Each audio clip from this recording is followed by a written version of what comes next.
Gummy.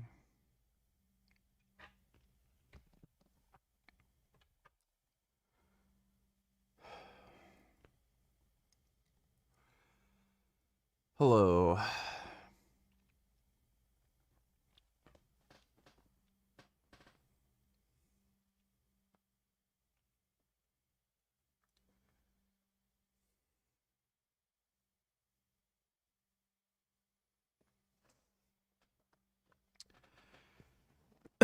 No, haven't seen the movie Dunkirk.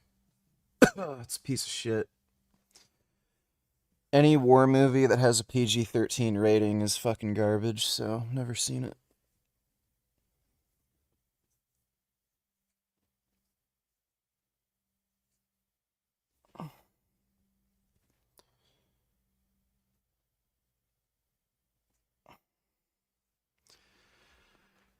Do you think the Charlie Kirk thing was planned?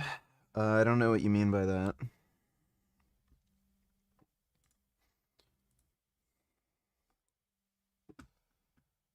Greg made a fucking stupid video on it. Kirk's life is no more. It is real life. It's not a movie. It's not a script. And you need to feel something.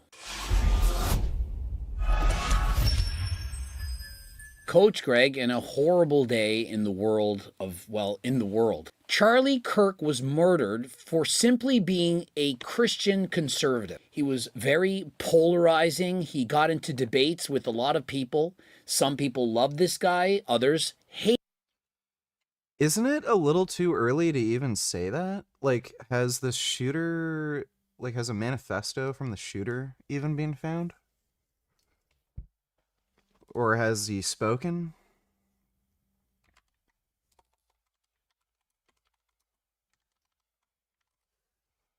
It's like some old guy, right?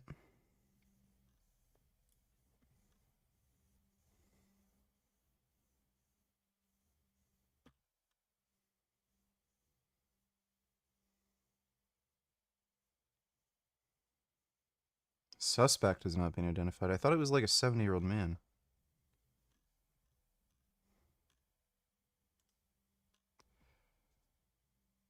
No, suspect's still at large.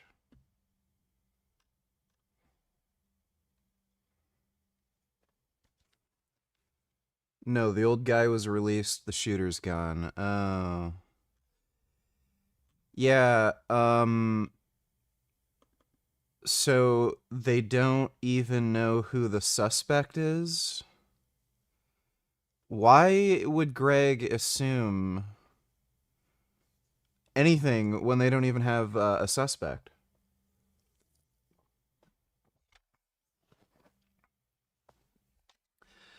With a lot of these sorts of killings, a lot of the time, the shooter's motives are very kind of scatterbrained and murky.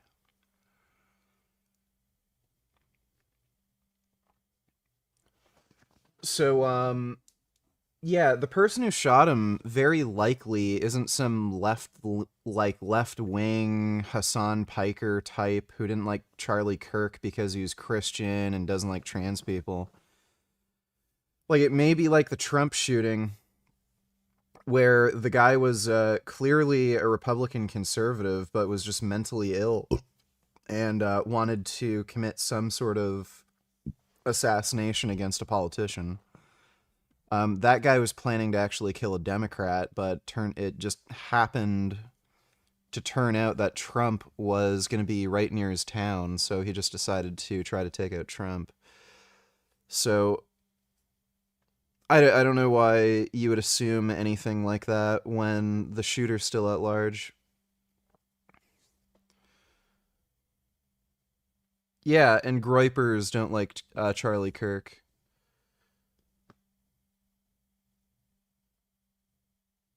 And there's a variety of reasons why somebody might want to kill Charlie Kirk. Like, it could be a Muslim. You know, some pro-Palestine fucker.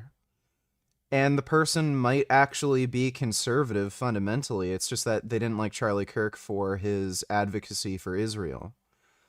Could have been a Groiper who's a fucking white nationalist, but again, they don't like Charlie Kirk. Like, it could be anything. So really fucking stupid to like make assumptions when the shooter's still at large. Greg's a fucking dumbass. Hated him. Now, did you watch the videos? Holy fucking shit, dude. Yeah, I saw. The guy shot his neck and it just instantly, blew open his carotid artery. Yeah, he died within seconds. Thanks for the donation, retard. whether you agreed with him, disagreed with him, that doesn't matter. It's irrelevant. We're all human beings. And so what we have to understand is that this is not okay. I personally think that the world has been desensitized. Like, people don't care. They've been trained to think that violence is not that big a deal.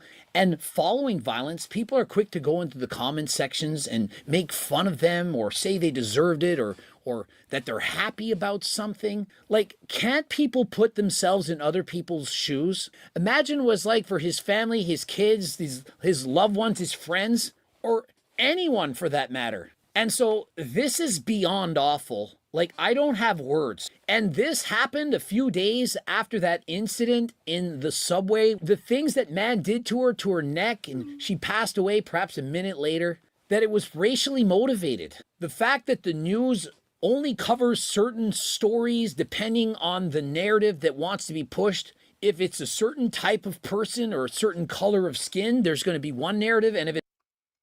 Charlie Kirk's younger than me? That's actually kind of surprising.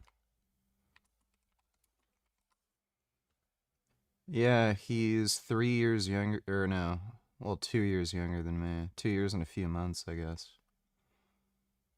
Yeah, he's 2 years and a few months younger than me.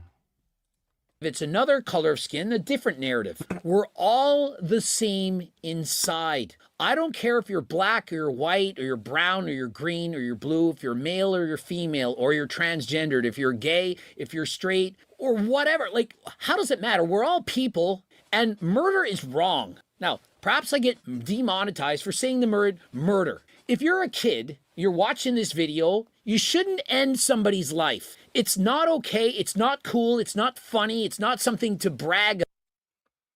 You know, it wouldn't surprise me where, when they finally find the shooter, and it turns out to be, like, somebody you wouldn't really suspect, so, like, some mega conservative who just kind of went insane. I can guarantee you all of these conservative pundits are going to start saying it's a CIA psyop or something. Why would a conservative do that? It was obviously a leftist, These people are all, like, conspiracy-brained fucking idiots.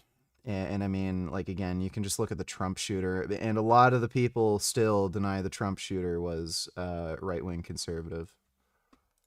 About. It's bad. And if no one taught you that, then I'm sorry, you were not raised properly. And so me and my friends are talking about this. I'm going to read one response. Yeah, what's funny too is Charlie was debating a guy over trans people committing mass shootings. It was a really ironic conversation to have right before he was shot. Super weird. But yeah, who the fuck knows what the shooter's motive is? Like, making any assumptions at this point is fucking stupid. It could be anybody. Dodo donated $2. Do you feel bad for Charlie? Do you think he deserved it? Of all the fucking political opinions he deserves to get shot for, it would be veganism. So, like, the guy was an anti-vegan fucktard. If he deserves to get shot for any political opinion, it would be veganism. As far as his, normie political views, like, yeah, the guy was a bit of a dumbass dickhead. Like, he was a Trump supporter, that kind of crap. He's very anti-trans to a point where it's, like, kind of weird. Sort of like Ben Shapiro. It's like, why the fuck do you care if chicks have dicks? You know? But it's not like the guy was a Nazi like Nick Fuentes. He's just a bit of a dickhead. So, you know, Christian, conservative. I don't even think he's as bad as Andrew Wilson. So he's just a kind of typical, you know, sort of dickhead conservative. Not that bad, but not great either. Like, he was at the very least an Israel supporter, so I don't think he deserved to get shot over any of his political views. If he deserved to get shot over anything, it would be veganism, but that's probably not why he got shot. Thanks for the donation, though, Dodo. I just feel so bad for Austin Comics RN. Event of the century just happened and they can't say a single thing about it because they daddy will get mad at them. Totally bonkers that the shooter is still at large. Do you think this was a professional? No. People who are talking about the distance in which the shot was made are fucking idiots who've never been shooting.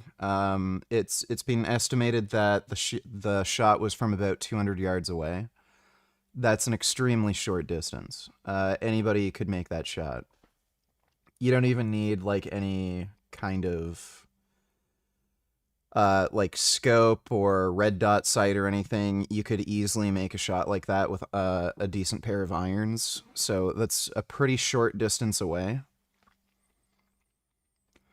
So there's no reason to assume the person who shot him was like any kind of assassin or had military training. It's just such a short distance.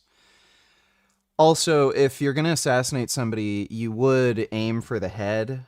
Ideally, Charlie got shot in the neck, so the shooter did seem to miss his shot. So it was 140, yeah, so even closer. So 140 yards is a very short distance.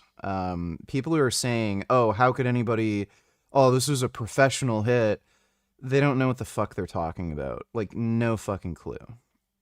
So it's a very short distance. And again, the shooter missed. He guaranteed the guy was trying to hit him in the head, and he hit him in the neck. So that suggests to me this isn't some fucking Marine sniper or ex-Navy SEAL or CIA or something like that. There's nothing to indicate that.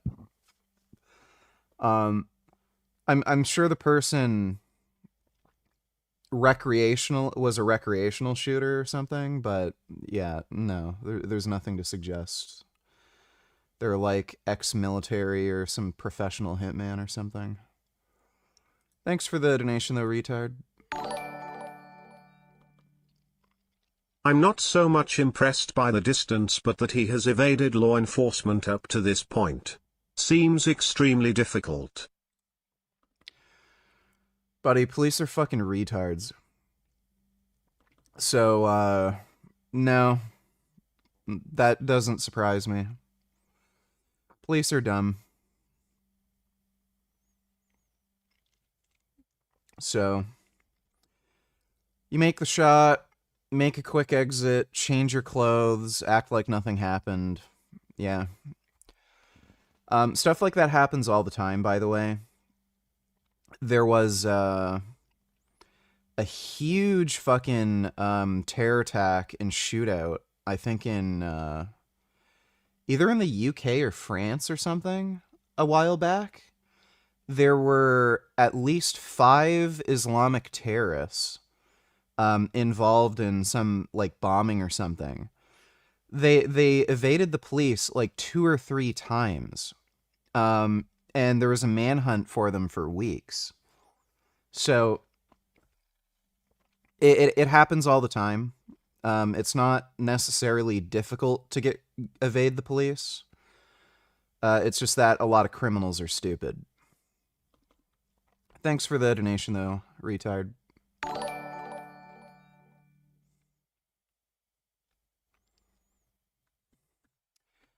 Congratulations, you're banned. Sego, donate $2. Only a coincidence, only a coincidence, only a coincidence.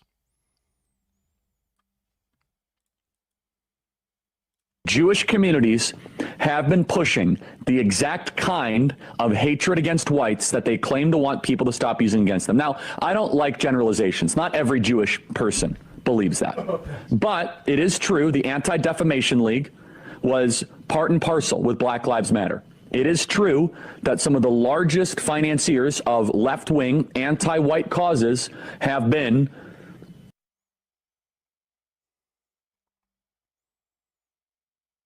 What a stupid take. Black Lives Matter was not an anti-white cause. Yeah, no shit. It's a bunch of, lefties who ended up getting involved in Black Lives Matter. But, Black Lives Matter was not an anti-white cause. It's kind of like saying MAGA Republicans are all Nazi white supremacists. It's like, yeah, sure, there's plenty white supremacists who are MAGA, but it's not really a white supremacist movement. Jewish Americans. They went all in on woke, and it wasn't just ADL. It was some of the top Jewish organizations in the country that have done that. In fact, Jews have always been involved in black civil rights. Martin Luther King received a huge amount of support from the Jewish community. Like, that's nothing new. They've just always been involved in that.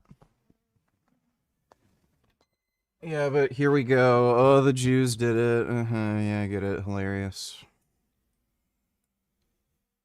Private jet under the tail number left Provo Airport an hour after the shooting. Suspiciously, 30 minutes into the flight, it drops off of ADS-B illegally and reappears headed back to Provo, approximately. So what's Provo?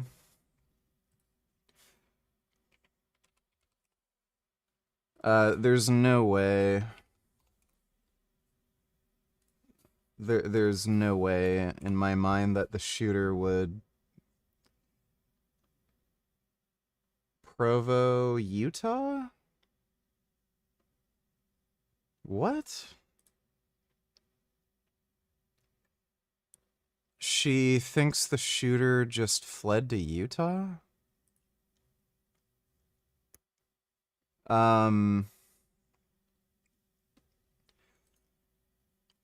The likelihood of the shooter having a private jet and was able to get on within 30 minutes of the shooting, that sounds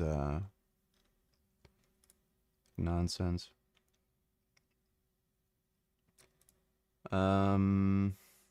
Claims linking a jet to the shooter are unverified speculations. Tracking gap appears due to legal privacy opt-out, not illegal action. Yeah, so it's just stupid.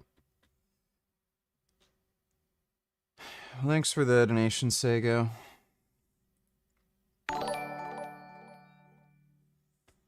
Did you know Charlie's wife and kids were there as well and probably saw the whole thing? That's kind of fucked and sad, don't you think? Yeah, it is pretty crazy.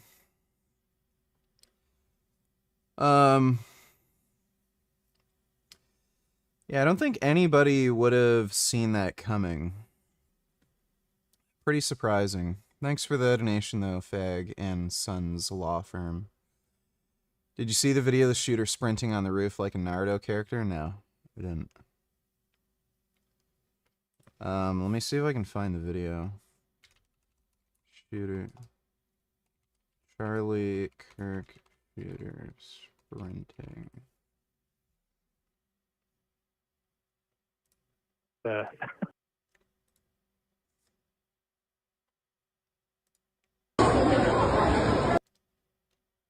Yeah, can somebody maybe link me the video? Because, it's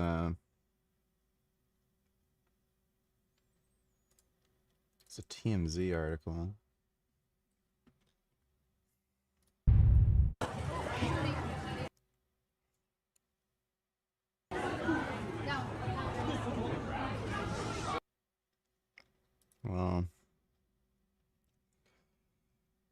Doesn't seem to be sprinting like a Naruto character, and yeah, that's not a significant distance away. That would have been a very easy shot. He just ran from place. And right. You just saying?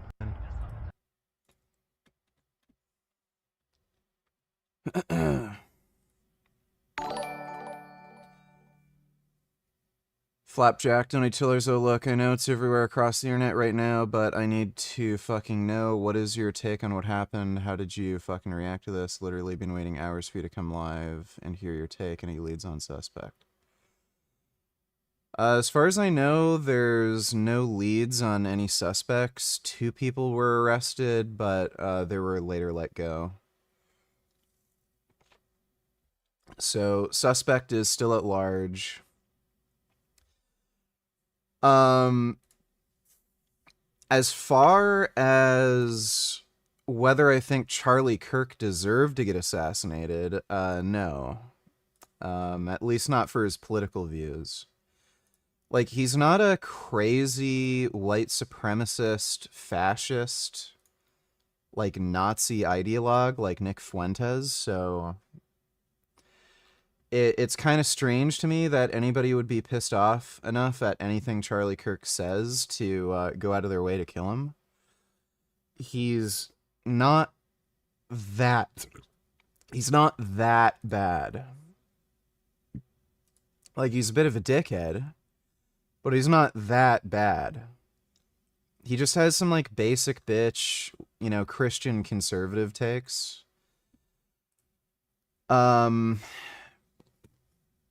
And as far as a motive for the shooting, like, it could be fucking anything. Like, all these fucking dipshits, like Candace Owens and crap, are talking about how, oh, another left-wing shooting. No one knows anything about the shooter's political ideology, so could just be some random crazy person who just wanted to kill a public figure. It could actually be a conservative. Like, look at the Trump shooter.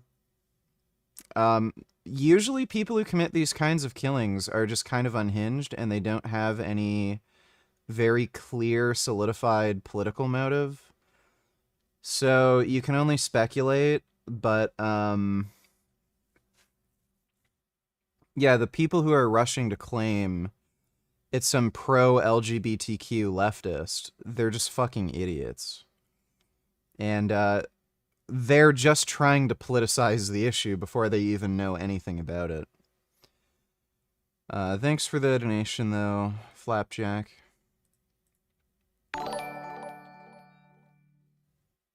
There are a lot of reasons to dislike Charlie Kirk, but at least he valued open discourse and debate.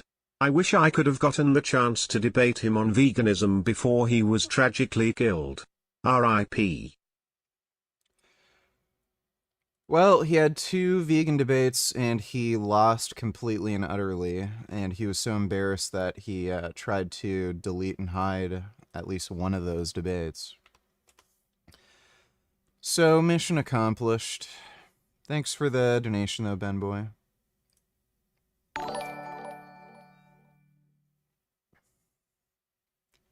Dodo donated $3. Let me see.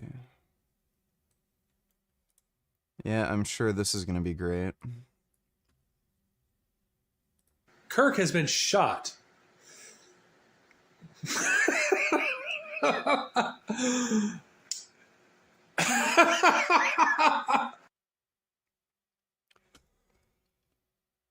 Uh-huh. Yeah, that's what I'd expect from that idiot. It's very fucking bizarre to me. I've gotten community guideline strikes, by the way, for making a joke about somebody having a lot of body hair. But people will upload shit like this, and then nothing happens. Like, it's fucking retarded. Thanks for the donation, though, Dodo. Yeah, MAGA internet has already been sold on the idea this was done by a lib. They are too dumb to conceptualize more than two political factions. Let me see. This is such bullshit. I've never been so pissed in my whole life. And this murder Charlie Kirk right here in Utah. I'm so freaking pissed right now. This is bullshit. I just saw blood squirting out of his neck. I love that guy. He would have been our next president. I am so pissed right now. Why do they always come with fucking violence? Gosh damn it.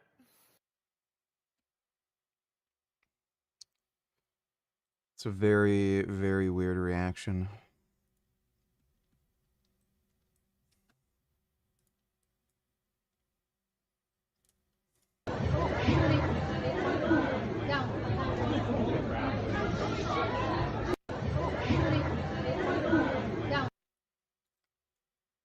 Yeah, people think that's where the shooter shot from. Yeah, there's probably minimal security on site, and the guy was able to just easily get away and flee. Well, there's a good chance, you know, the police will be able to track him down and they'll find him eventually. But yeah, assuming that he had any particular political motive is just stupid at this point. Thanks for the donation, retard. BTW, can we please react to this now since we never got to last stream because you fell asleep? I don't know if Yeah, we can probably react to that tonight. Thanks for the donation, Dodo. Ben Boyd donated $2. Also, it's a bad precedent, sport killing for people simply for exercising free speech, which is another reason I don't understand why some people were so pissed at him that they thought he deserved it. But yeah, to be fair, he also was a carnist, so I don't know. Well, I mean, again, if the guy deserved to be shot for anything, yeah, it would have to be veganism, since he's literally supporting a Holocaust against animals. But as far as any of his other political beliefs, it's not like the guy was some crazy Hitlerite like Nick Fuentes, where he wanted to exterminate whole races of people or enslave blacks or oppress women or something like that. So, like, it's just kind of normie, dumb Christian conservative takes. It's weird to me that people are, like, happy the guy got killed just because he's a bit of a dickhead. You're seeing a lot of political polarization and shit because of TikTok and crap. It's social media algorithms, and it's largely driven by Chinese and Russian propaganda. But thanks for the donation, Ben Boy. VG, there's no way it was some twink Antifa member who sniped Kirk from 200 meters away. I believe it was more than likely an Iranian sleeper agent, just like they promised to do. They did it, and the guy may not be coughed. Well, if it was an Iranian agent, then they're guaranteed to be caught because they're incompetent.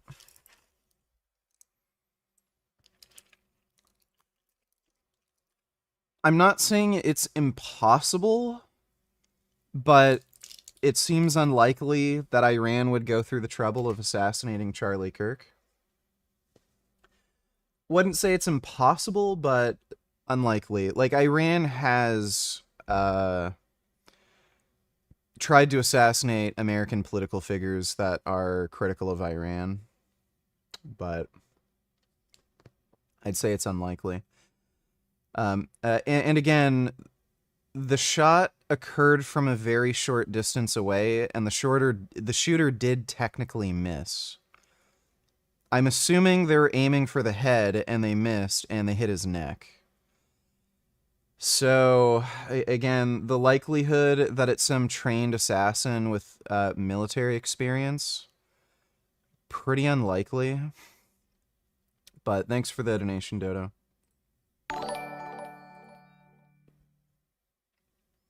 Gay, donate $2, link to the shooting, NSFW. Well, yeah, I've already seen it. Not counting gang violence. Great. Not counting gang violence. Yeah, he was immediately knocked out. Yeah, he was immediately knocked out. That may have actually shattered the vertebrae in his neck. That looks like it was like pretty close to his spine. Yeah, he immediately just went limp. When I saw that, I knew the guy was like dead immediately. Yeah, you're not surviving that.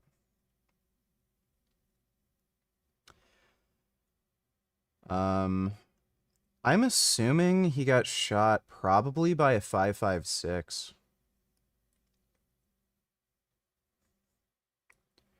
Yeah, chances are the shooter just used an AR.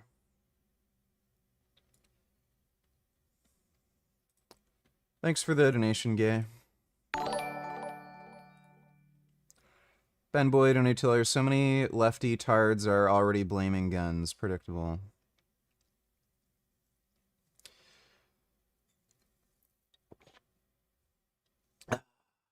Yeah, I could go on a whole rant about that, but, you know, they're just dumb. There's literally no point arguing about gun control with lefties because they're just ideological fucktards. Thanks for the donation, though, Ben Boy. Nicholas donated $2. Did you see the close-up video? He was shot in the carotid artery, I think. There was so much blood pouring out instantly. Pretty shocking. Yeah, I saw. Thanks for the donation, Nicholas. TS donated $2. Did you see what happened in Nevada? They may have got the guy. Nice try. Brother, I'm so fucking upset. I don't know what to do with myself. Like, visceral fucking rage. I loved Charlie Kirk. He was murdered simply for being a Christian conservative. My sister called me sobbing hysterically. It is beyond awful. That's... Trump is talking about banning guns for trans people. Well, in all likelihood, the shooter isn't trans. It just... Like, I don't know why people are just so quick to assume the shooter's a lefty.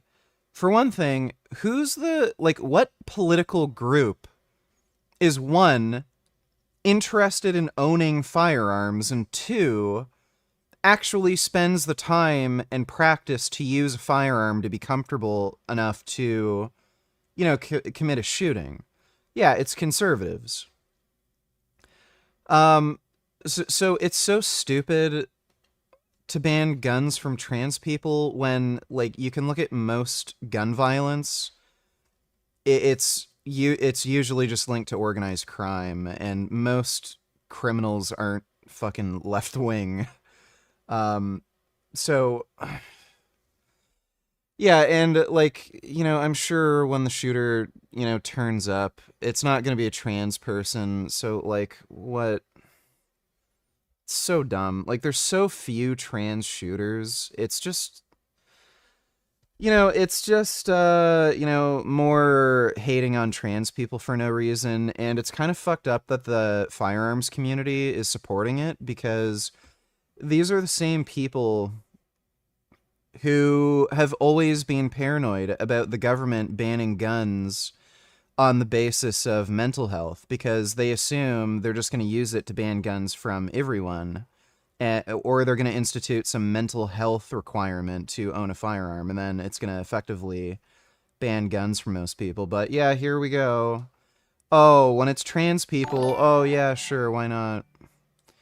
Dodo donated $2. Jeffrey's gotten really successful. He's got money, he's got the physique, and he's got the girls. He must be so happy. Wait, he still looks kind of depressed. But Jeffrey, you have it all. What could be missing? Adonis. Family means everything. Dude, Hamza is a genuine dumb fuck. Look at married men and tell me how often they look happy.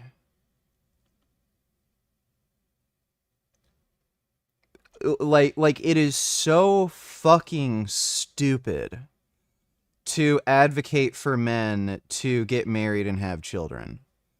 So fucking dumb. Women are completely and utterly unreliable.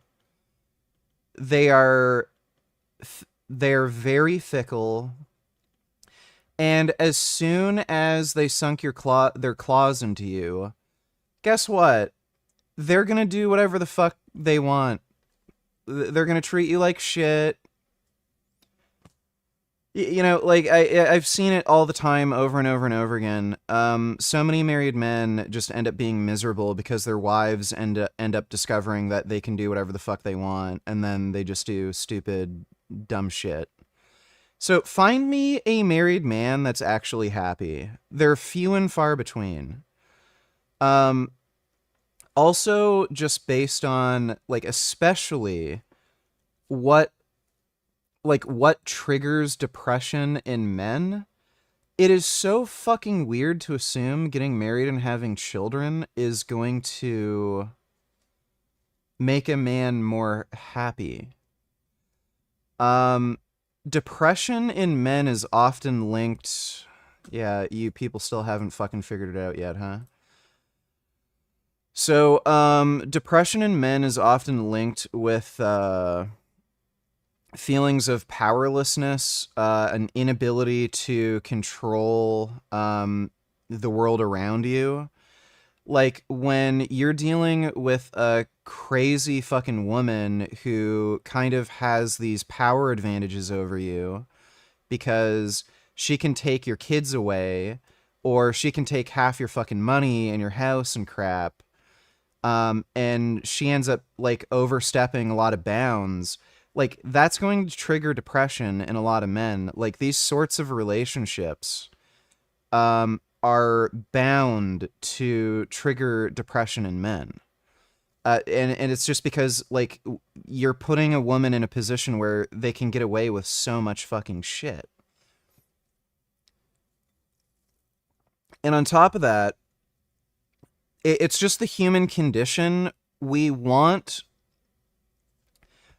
to regularly have problems that we can solve. Happiness is kind of found between trial and triumph. So, like, I've made the joke before that, like, if you're depressed, like, make money, fuck bitches. But it's true.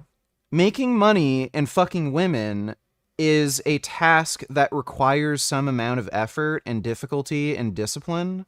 Like, women aren't just going to fuck you, and nobody is just going to give you money. Unless you're me, I guess.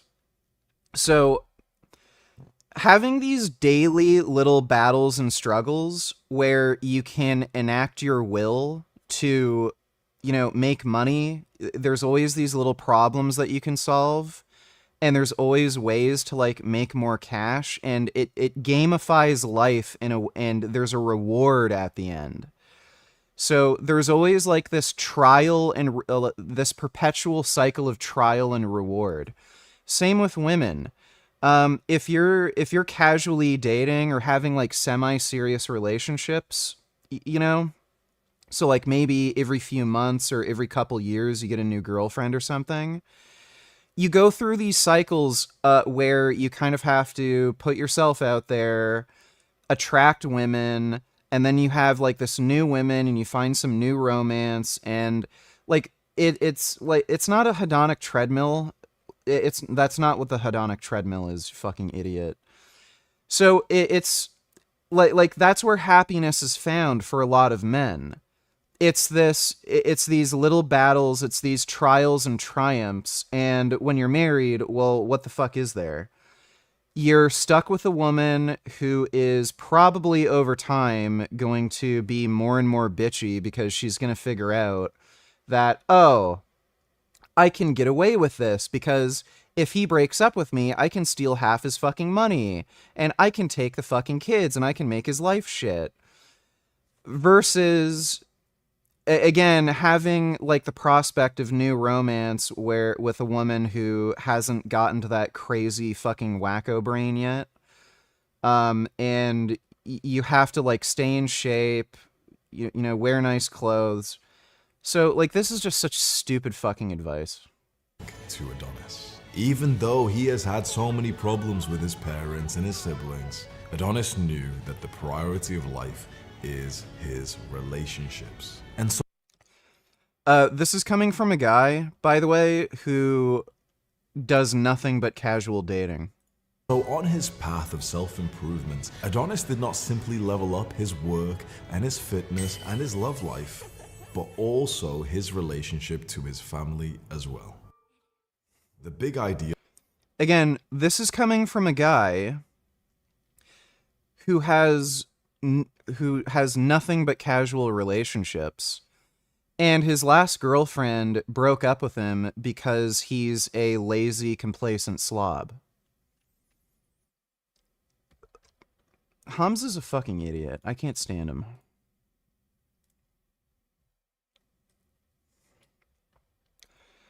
Greta Thunberg claimed her boat was struck by a drone.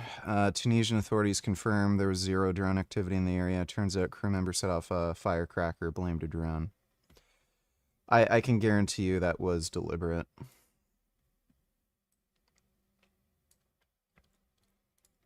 That's not what, like, again, you're a fucking idiot. That's not what a hedonic treadmill is. A hedonic treadmill is seeking pleasure, and you have to find greater and greater pleasures, and you end up running faster and faster on the treadmill, and you end up not being able to keep up, and then you fall into depression. That's what a hedonic treadmill is. What I described is not a hedonic treadmill. What I described was just living in alignment with just your human nature. Again, happiness is found between trial and triumph. You need these little battles that you can win, not necessarily on a daily basis, but you need these little battles that are kind of hard fought, but there's a reward at the end. That's not hedonism. Yeah, whatever. I don't know why you send me this shit. Oh. Oh. Oh, Kitty's helping his blind friend. That's good.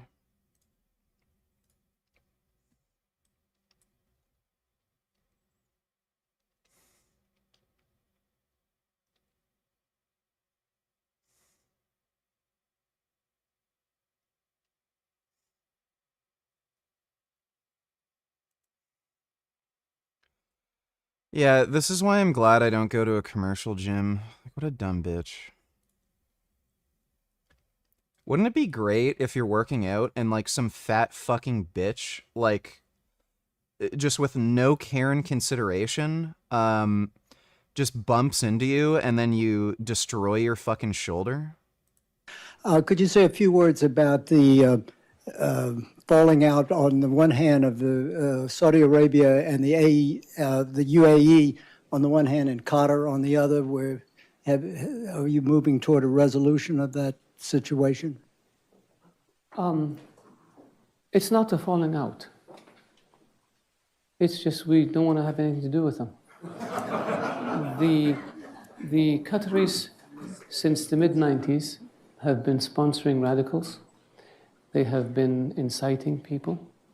They have become a base for the leadership for the Muslim Brotherhood, and the Muslim Brotherhood, you have to keep in mind, is what begot us Takfir and Hijrah, which begot us Al-Qaeda, which begot us Al-Nusra. The Qataris allow their senior religious clerics to go on television and justify suicide bombings. That's not acceptable. The Qataris harbor and shelter terrorists. That's not acceptable. Al-Nashri, the head of Al-Qaeda in the Arabian Peninsula in 2000, entered Saudi Arabia on a Qatari passport. We captured Al-Qaeda types coming into Saudi Arabia with Qatari passports. The Qataris know this. The Americans know this. The world knows this. The Qataris are funding dissidents in the Emirates and Bahrain and Saudi Arabia and in Kuwait in order to cause problems for those governments. Well, we all know this. Again, it's only the dumb lefty fucktard media. And even conservatives have fallen for this shit. Nothing Israel did violated international law, and they weren't out of hand. They didn't do this fucking strike, like, out of hand. Yeah, Qatar funds fucking terrorism. The only reason the U.S. kind of plays nice with Qatar is just due to oil. But everyone knows they fund terrorism. Thanks for the donation, though, Dodo.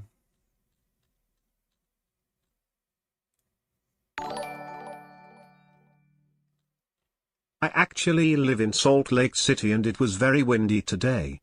I'm sure that affected the shot. All the people saying it had to have been a professional hitman are retards. I agree that any experienced shooter or hunter could make that shot.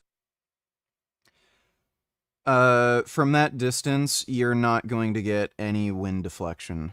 And, like, the only way wind would affect a shot like this is if the shooter, like, the wind was strong enough to kind of knock the shooter around while he was trying to aim, but you're not going to get any wind deflection from that distance. It's just not far enough. And again, in all likelihood, the guy's using an AR-15. High velocity 5.56 ammo isn't very prone to wind deflection. So, yeah. He wouldn't have had to compensate for windage. Thanks for the donation, though, random person. I made a vegan diss rap against Matt Walsh. Would love your thoughts.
I'm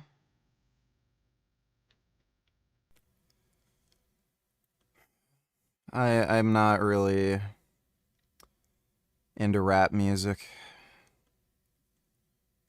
I mean, you did better than I could. If you're talking about a diss track.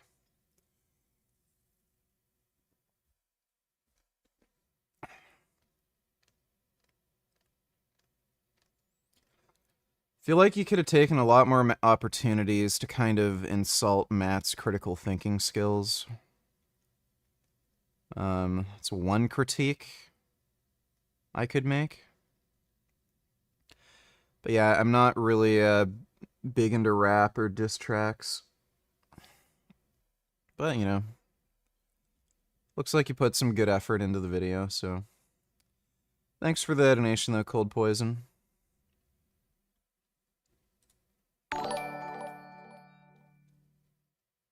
Maybe the shooter knew hitting the neck would be lethal because of the vital parts like arteries and windpipe, and therefore it was indeed a professional. Also it has to be aimed precisely to hit the neck, and given it was only by one shot. No, you aim for the head. Thanks for the donation though, shooting expert. K-Lord Cumfucker donated $2. Please watch new Frank Short and random vids. The person known for doing tremendous amounts of research on health stuff didn't do much research on the person who did his surgery. I spent 2 years, and I've said this in past videos, researching the surgery before I got it, but it's impossible to research something that's completely fabricated. If none of the reviews are legitimate, if anything negative about him gets taken off the internet, how can you legitimately research something? And this is why I filed the lawsuit against Google and RealSelf for manipulating their reviews, because if they were 100% truthful, I would have never gotten this surgery. And that's the scary thing. A lot of these plastic surgeons' reputations are completely fabricated. They might only have 5 good results and botch 500 more people, but you never know because they manipulate the internet. You guys can search. You don't need to do any research to know that surgery was a bad idea. Frank's just stupid. All right, everybody. Normally I don't comment about world events, but I thought I'd offer my opinion. As you guys have probably heard, Charlie Kirk was shot in the neck and killed at an event today. And I honestly have to say, folks, I saw this coming a long time ago.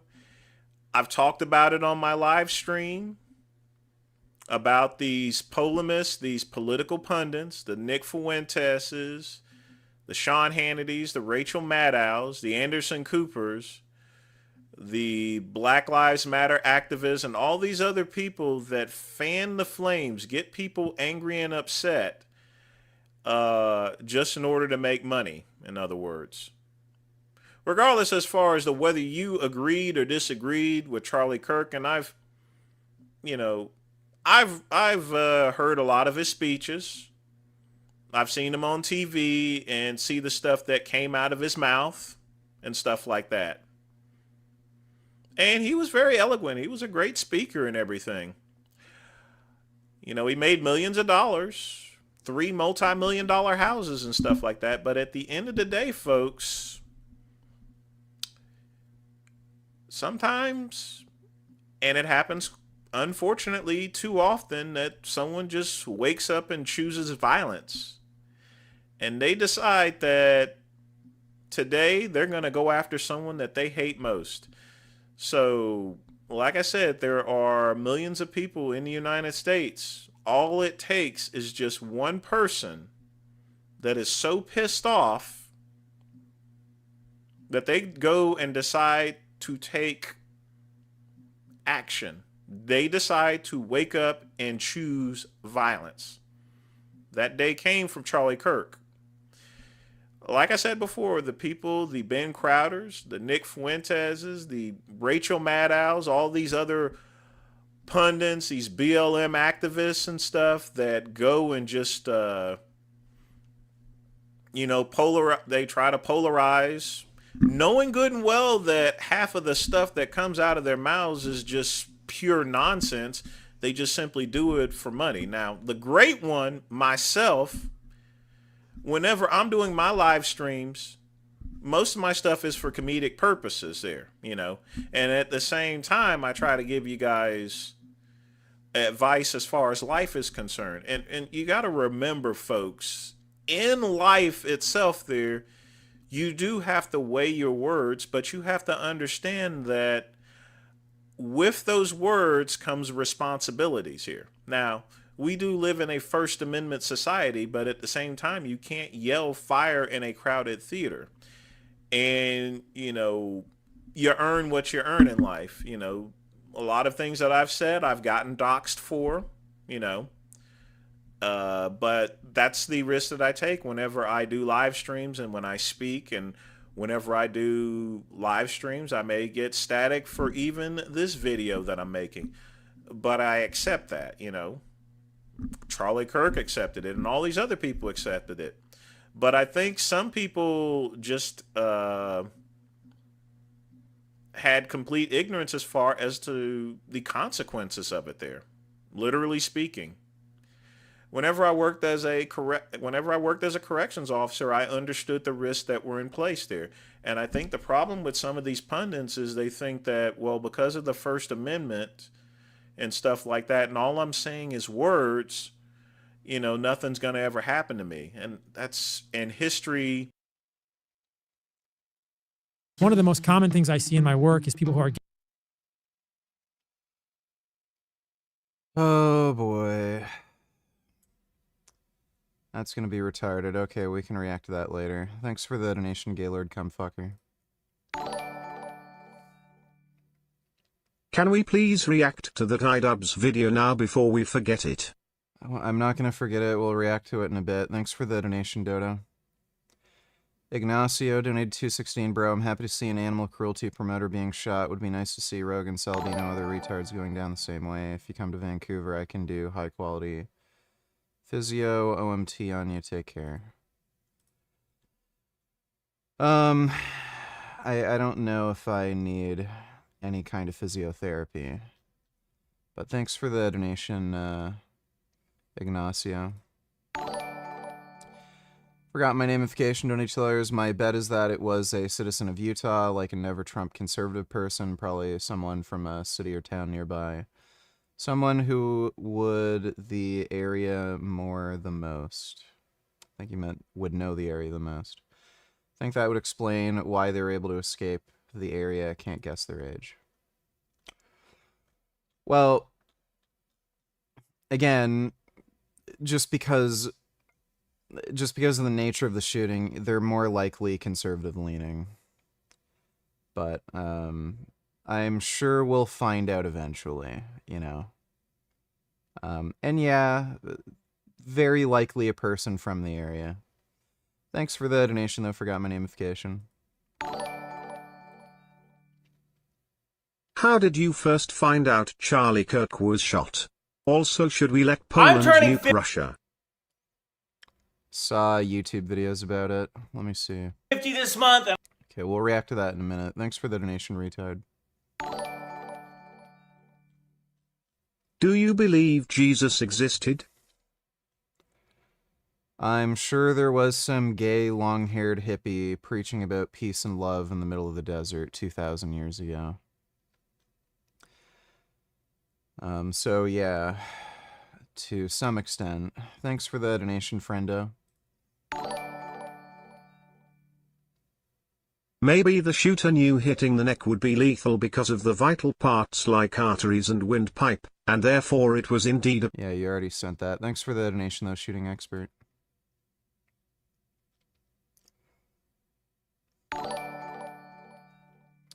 Ignacio did the same donation again. Thanks for the donation, though, Ignacio. There's a long backlog of donations, so if your dono doesn't play right away, it's just because there's a backlog of donos. Hey Spec King of Matt When Walsh. they're confronted with someone who doesn't believe in civil rights.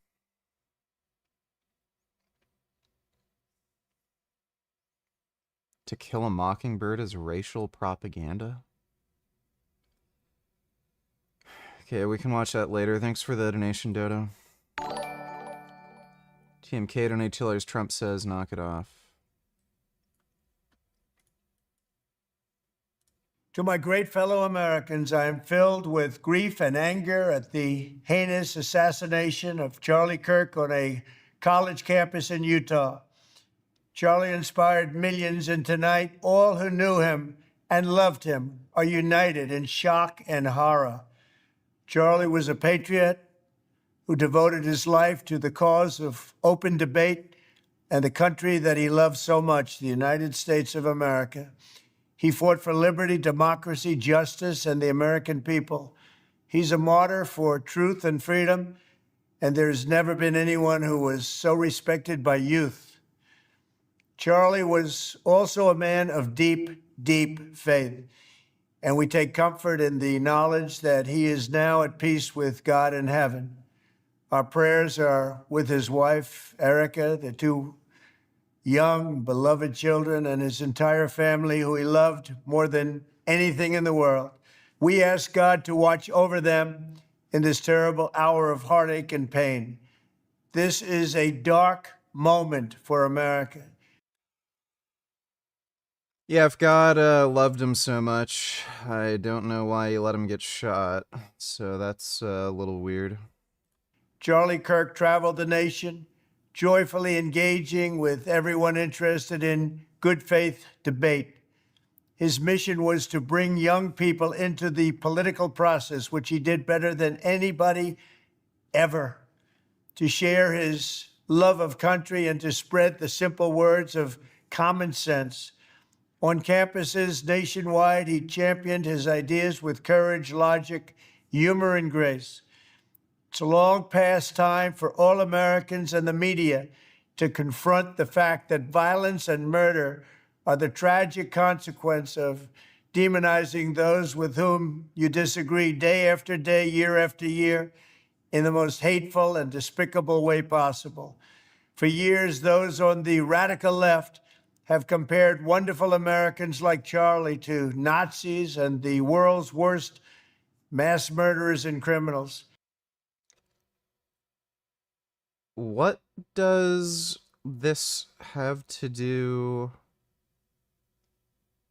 with the shoot? Like, so he's just assuming the shooter was left wing. Okay. They don't even have a suspect, but yeah, let's just assume he's left wing. This kind of rhetoric is directly responsible for the terrorism that we're seeing in our country today, and it must stop right now. Like, by the way, the conservative version of this is calling everybody on the left a pedophile. Like it's not just the left wing who are calling people Nazis. The right wing ends up calling everybody either pedophiles or communists.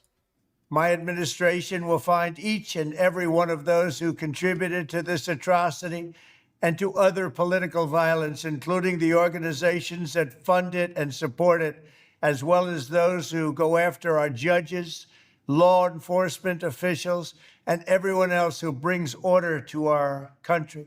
From the attack on my life in Butler, Pennsylvania last year, which killed a husband and father, to the attacks on ICE agents, to the vicious murder of a healthcare executive in the streets of New York, to the shooting of House Majority Leader Steve Scalise and 3 others, radical left political violence has hurt too many innocent people and taken too many lives. Tonight, I ask all Americans to commit themselves to the American values for which Charlie Kirk lived and died, the values of free speech, citizenship, the rule of law, and the patriotic devotion and love of God. Charlie was the best. Why does this video seem like it's AI? Thanks for the donation, though, TMK. Dodo, donate $2.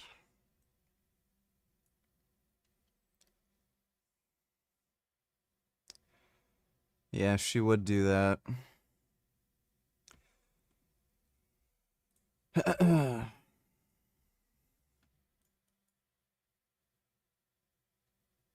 I was standing in the back part of the ship, the aft deck, and I heard a drone. Well, it was clearly a drone. Then I got out of the cover, saw a drone clearly about 4 meters above my head. Called someone. We were looking at the drone just above our heads, really. It stopped close to us and then moved slowly to the forward part of the ship and dropped. They were paid to do this. Like, they're clearly lying and making up the whole story, and this was all staged. There's no chance. There's no fucking chance. Oh my god, what a fucking idiot. Jesus Christ, that's stupid. Yeah, I've already seen the shooting, dude. I don't know why you're linking me that. Jeffrey looks down at his skinny body. My genetics are terrible. I just can't gain any weight. Genetics, Jeffrey? Let's take a look at your diet. And now let's take a look at your training. It isn't your genetics, it's your habits. You need to follow just 5 crucial steps to go from skinny to jacked, just like Adonis. Adonis. Oh, steroids. Yeah, start off with steroids. Has an aesthetic body, and by the way, this isn't even a real person. This is Photoshop, and I don't know why the hell this is a really gay photo. I don't know why the hell he'd use this as an example, like, of an ideal male physique when he tells people not to take steroids. You'd have to take steroids to look like this. you know what that means, right?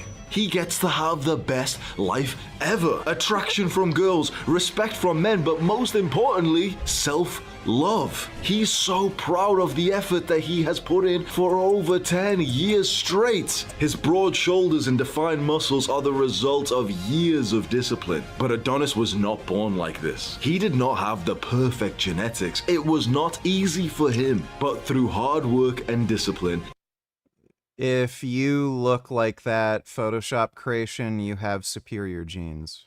Adonis went from skinny to jacked. Yeah, if you look like this, you have superior genes. I might watch that whole video later. That is some dumb shit. Thanks, Dodo. Dodo Donatillers, if this were today, they would all be plastoing flags in angry protests.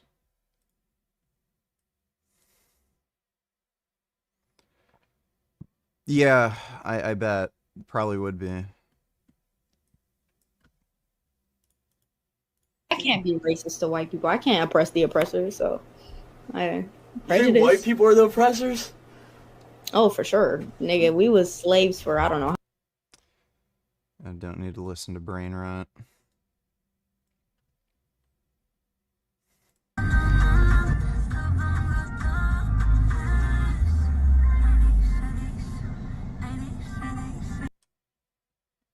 What a piece of shit.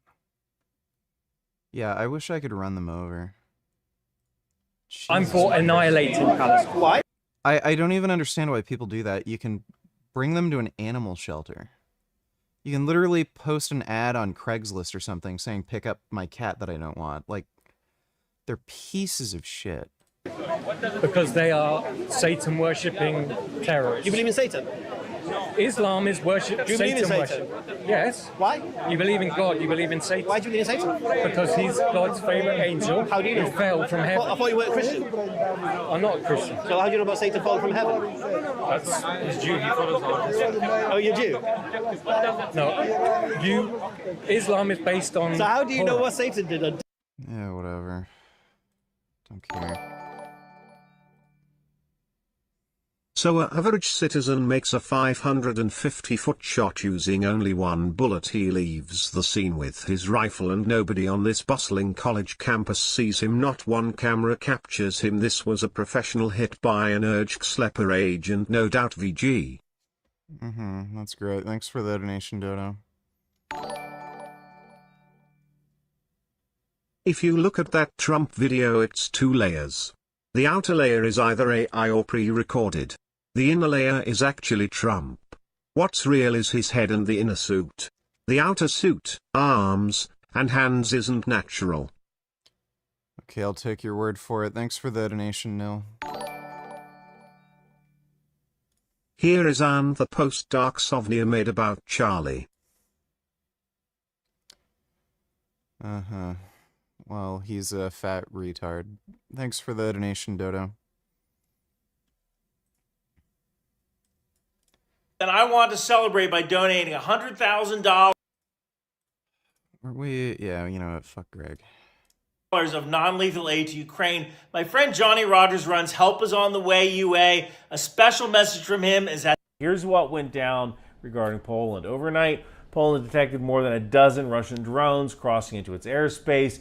This wasn't debris falling across the border. These were live drones that went deep into NATO territory. Polish authorities counted, I think it was 19 separate incursions. Now here's the key point. NATO scrambled fighters, Dutch F-35s, Polish F-16s. There's an Italian AWACS surveillance aircraft. You can imagine how the espresso is on that plane, right? There was even a German Patriot system that was alerted. And for the first time in NATO's history, alliance aircraft shot down Russian drones over the territory of a member state. That is not Poland acting alone. That's NATO collectively engaging Russian military assets inside NATO airspace. That is what NATO is designed to do. Poland's Prime Minister, Donald Tusk, called it a large-scale provocation. And he told his parliament the closest we've been to open conflict since World War II. Now, NATO's Secretary General, Mark Rutte, didn't mince words either. He said if it didn't matter whether the incursion was intentional or not, it was reckless and dangerous. So what are these drones? Well, photos suggest they weren't Shaheds. Those were the explosive kamikaze drones that Russia normally sends into Ukrainian cities and are provided by Iran, although Russia is making them now. I think they were Gabara drones. They're small, relatively cheap reconnaissance models, possibly used as decoys. In other words, these weren't weapons meant to hit Polish targets, but tools to test NATO defenses. And that's important here, because these drones penetrated more than 100 miles into Poland. That is way beyond what Belarus later tried to explain was like, oh, these were stray drones jammed by Ukrainian electronic warfare. Like, dude, spoofing and jamming, they can cause small deviations, maybe 10, 15 miles, which will increase if you're still going. But after hundreds of miles, you're not going to be affected by that jammer anymore. The trajectory, the timing, the sheer number of drones, it makes this look deliberate. And this is part of the pattern. Russia has been chipping away at NATO's resolve and their eastern flank for years. Why? 3 reasons here. First is, they're testing NATO. Russia wants to see how quickly NATO responds, how fast do the jets scramble, how coordinated are the Polish, Dutch, German, Italian systems. By forcing NATO to react, Russia can gather data on radar signatures, interceptor times, coordination between allies. That is really, really valuable intelligence.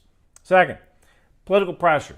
Poland is a frontline state. It has been one of Ukraine's staunchest allies by hosting logistics hubs inside their country, by hosting airfields inside their country where aid comes in, and by pushing Europe to send more weapons. By flying drones into Poland, Putin is reminding Warsaw and everybody else that supporting Ukraine comes with risk. It's psychological warfare aimed at civilians as much as it is militaries. And third thing here is signaling. Just a few days ago, Putin told reporters he wouldn't back down and warned Europe that if NATO troops ever set foot in Ukraine, they'd be considered legitimate targets. What are your thoughts on Mike Rowe? He's just the dirty jobs guy. I don't care. Thanks for the donation, Ben Boy. Sending drones into Poland right after that isn't a coincidence. It's a way of saying, hey, we escalate on our timetable, not yours. So what happens next?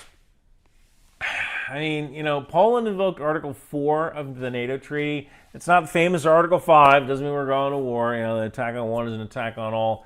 Article 4 is like a consultation clause. It says if a member feels threatened, the alliance has to meet and talk about it. Poland has only pulled this trigger a handful of times before, more recently in 2022, I believe, when Russia launched its full-scale invasion of Ukraine. So this is actually pretty rare.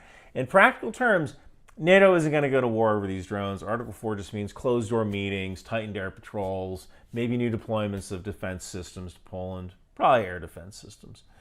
Expect more joint exercises on the eastern flank, and Warsaw, they closed 4 airports during this incident, including Warsaw Chopin Airport, which I've flown out of before. That kind of disruption is what Russia wants. They want to make NATO spend resources, spread fear, show cracks in unity, cost them money. Now let's talk about the risks here. Incidents like this can spiral. Remember, it doesn't matter whether these drones are armed or not. The moment NATO jets fire on Russian drones in NATO airspace, we're kind of in uncharted territory here. Even an accidental incursion could trigger retaliation if someone makes the wrong call or they do it at the wrong time. And here's the irony here. Poland has spent billions modernizing its military. They doubled the size of their armed forces. They're buying Abrams tanks. They're buying, I think, every K2 tank that Korea is willing to sell them. They're going to have more HIMARS than the U.S. has HIMARS. And they're buying the F-35. It's cool to be in the military now if you live in Poland. And they are preparing for the possibility of direct war with Russia. But the actual flashpoint here, it wasn't a tank battle. It was cheap propeller-powered drones buzzing across the border.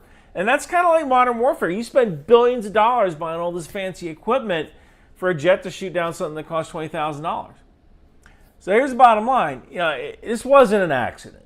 Russia is probing NATO to kind of see if the alliance blinks. If NATO shrugs this off, the next step could be a drone aimed at a Polish power plant or a Russian missile accidentally crossing into Lithuania, blowing something up there. Putin is gambling. The West doesn't want escalation badly enough to push back. But every time NATO responds quickly and decisively, kind of like they did last night, it raises the cost for Russia. And that may be the only thing that the Kremlin understands. Although, believe me, I would love to give them a little taste of a B-2 Iran style. But a guy can dream, right? Look, I'll keep following. Venezuela's Maduro and ride her boats drug trafficking to the US. Trump and Jasmine Vietnamese communist. This as it develops. Right now, NATO is holding consultations. Poland is demanding a firm response. Russia.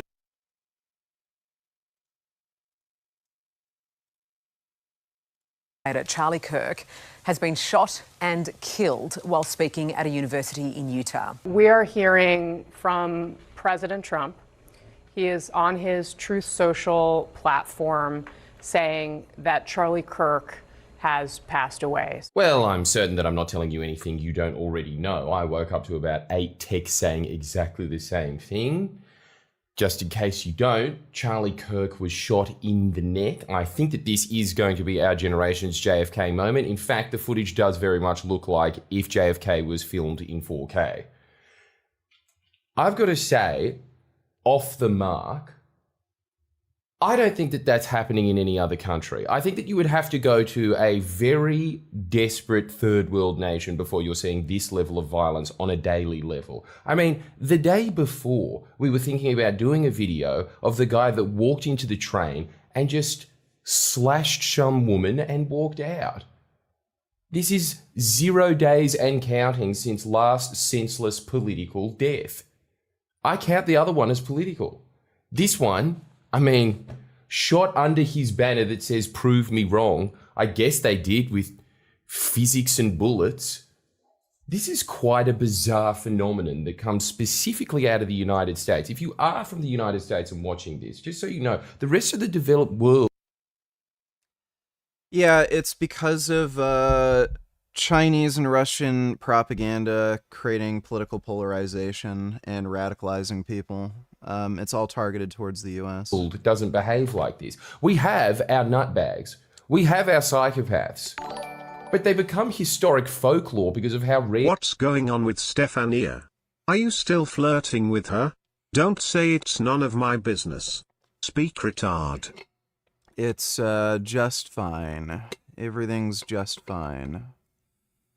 Thanks for the donation, dude. Here they are.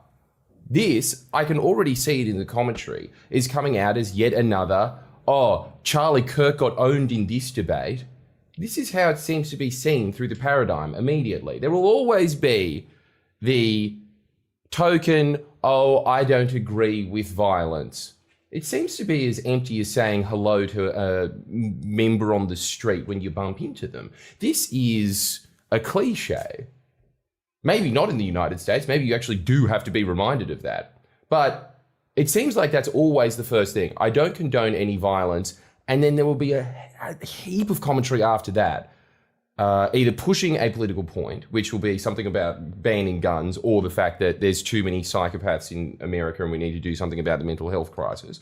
Or it'll just be straight up whether or not the person that died that day deserved to die. This is the level that it's gone to in the United States. I don't know, from an outsider, I've got to say, you guys doing all right? It really seems like a very sick culture has started to emerge out of there. I'll give you another example. When it came to the October 7 killings, not that I endorse them, but there was a casus bellum behind it. It was for a bigger cause. When the Israelis attacked back, again, not that I endorse it, there was a casus bellum behind it. There was big political nation-building reasons for the violence. In the United States, a lot of the time, it seems to be...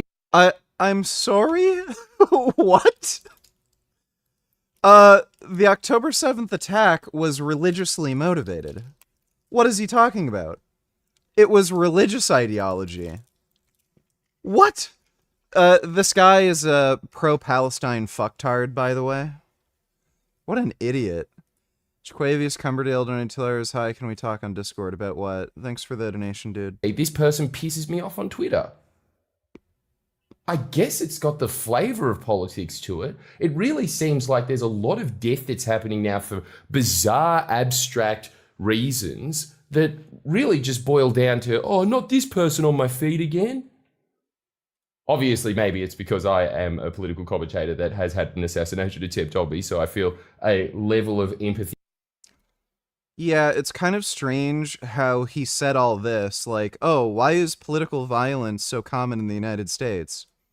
And he's made a whole video series about how he thinks a politician in Australia, John Barilaro, is connected to a crime, like either an organized crime family or some kind of like biker gang that deals in casinos and drug trafficking, and they tried to assassinate him.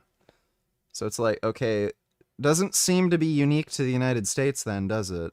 And camaraderie with Charlie Kirk, I will say. Aren't you glad that he got shot after South Park parodied him? Man, at least he got to see him reach the zenith. There really is only downhill from there. You're not going to get higher than that. I guess that's a positive. But I'll say this. I think... Ben Boyd on $8, this pad thai looks so good. Don't care.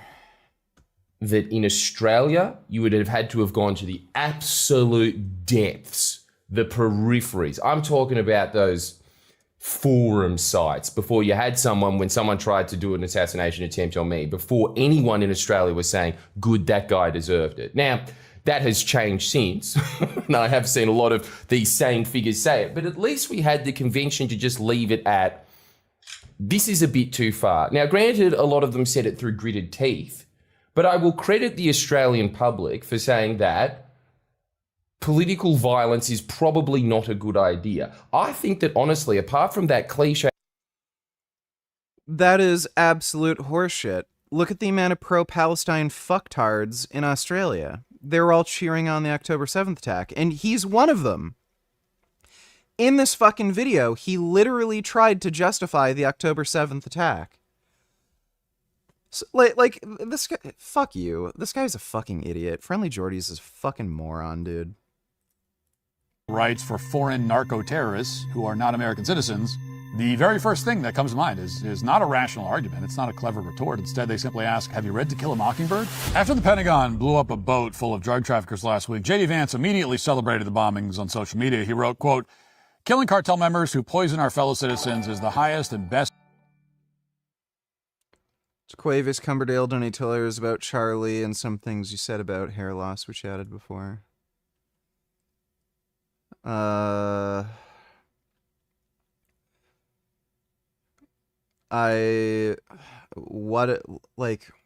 Can you be a little more specific?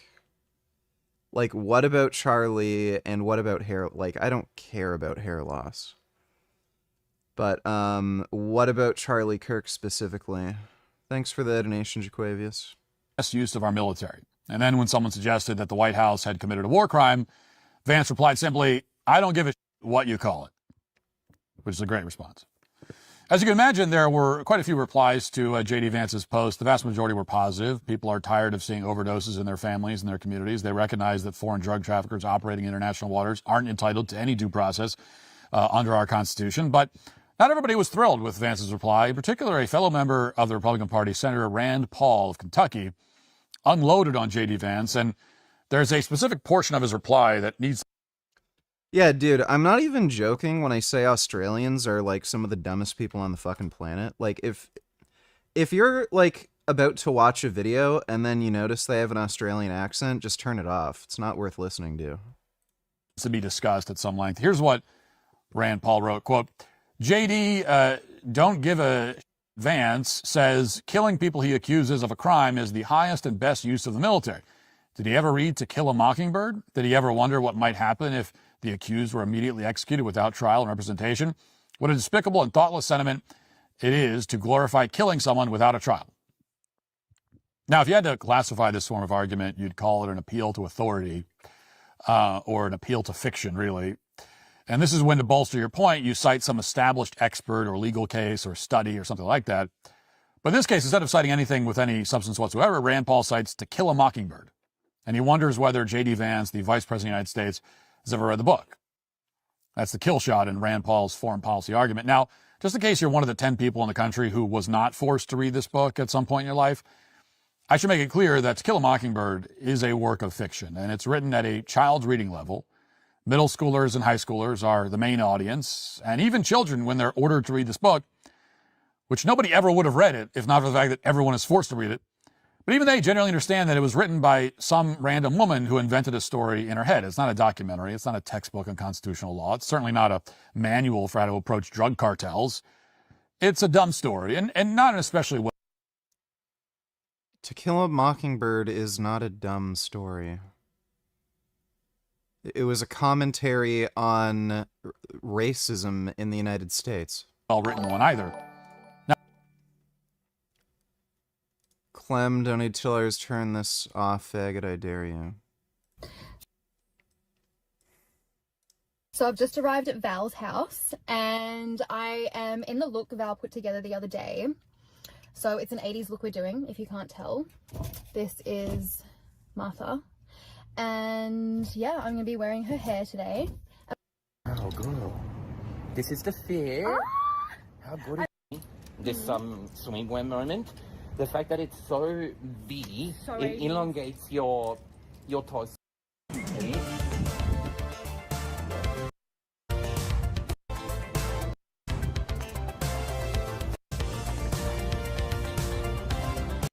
Yeah, we need to do an OnlyFans collab.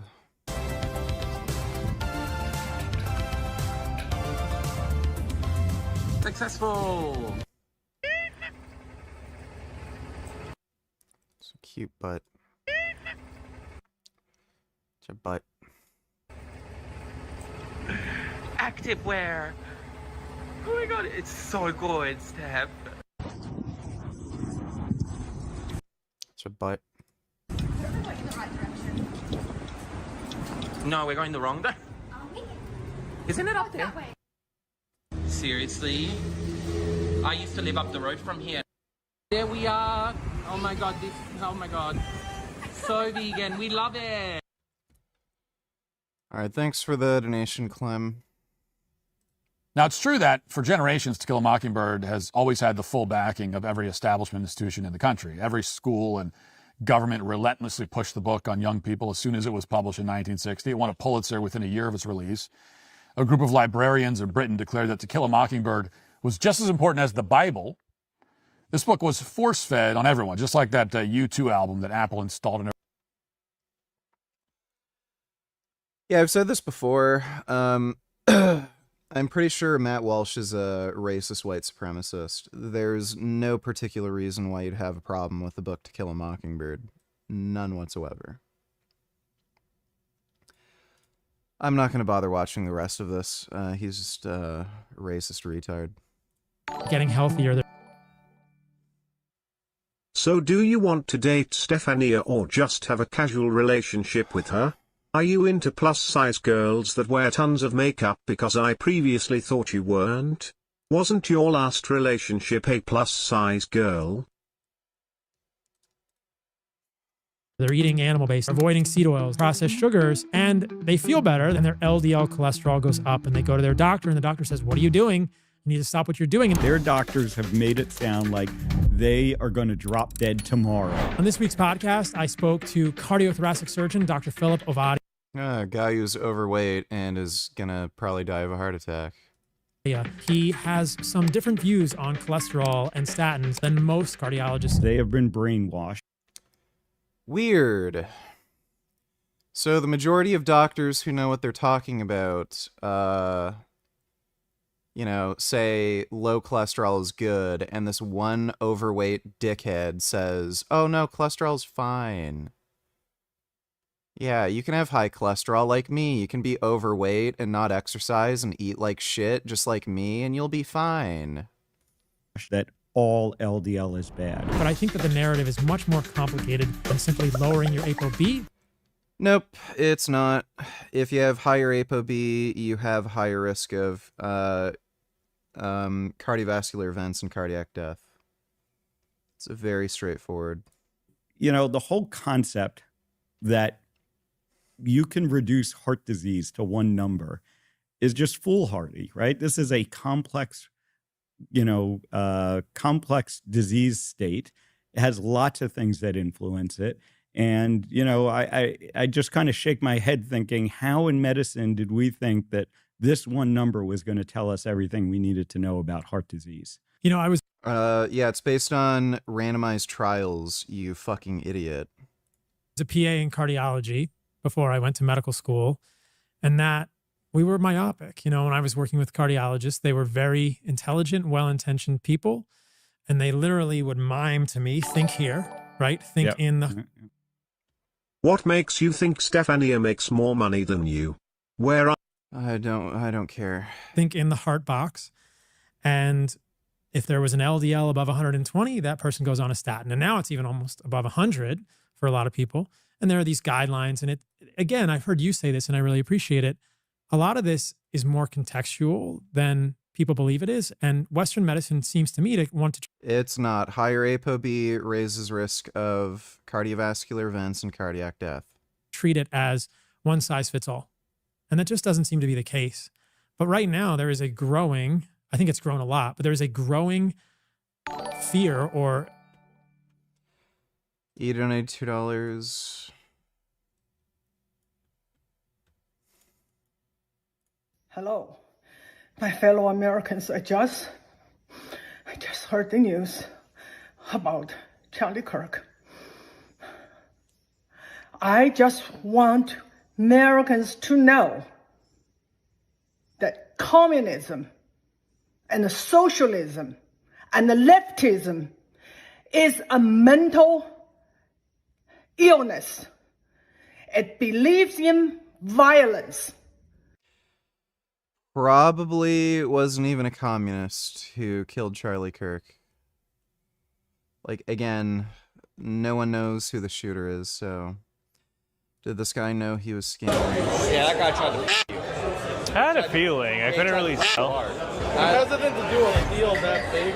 Van Gogh Pika? And I've only been to... Possibly. I'm just going to talk about it with him real quick. Can I get some consulting? Yeah, I can consult. How much would you, how would you count this? So... here's the issue. What was your name? Eric. Eric? Yeah.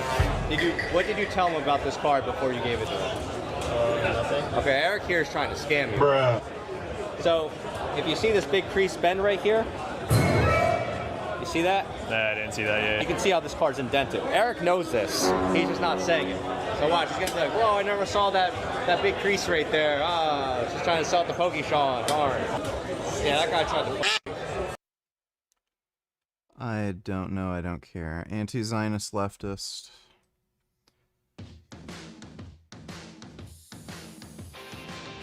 That has been going on in... I don't care. Thanks for the donation, E. Sort of zeitgeist around ApoB, which is similar to LDLC, as low as possible. What do you think of this? Yeah, you know, it's the same problem, right? Because ApoB is not one thing, right? ApoB is VLDL. ApoB is small dense LDL. Those things are problematic. But there's basically no difference in particle size between lipid particles. I think it's like the difference between like 6 and 8 micron. Like, it's tiny. I think it's like, yeah, a 4 micron difference between the smallest and largest particle size or sizes. And most LDL particles are the small dense type anyway. So it's just retarded. What they're saying is stupid. It's non-science. But ApoB is also large LDL, which is not problematic. So once again, ApoB is better than LDL because it does account for that VLDL, but it still doesn't give us the full story. And, you know, I've gone round and round with many of the, we'll say, leading lipidologists, right? Many of the MD, you know, big name MDs out there about this. And for whatever reason, they just won't accept this concept, even though it's in the studies, it's in their literature, right? That not all LDL is the same. It is all the same. I can't remember if it's a micron or it's a tiny, tiny difference, but it's like a 4 micron difference or something. They're basically the same size. There's no difference in these lipid particles' ability to permeate your arterial wall. And again, we know how lipid particles even enter the arterial wall. It's just passively. It's through transcytosis. Larger LDL particles, the large buoyant type, they're basically the same size. And, nanometers. Yeah, it's like a 4 nanometer difference between the smallest and largest particle size. That tiny difference does not make any difference in its ability to permeate through the arterial wall via transcytosis. And again, this is why you can look at research on this.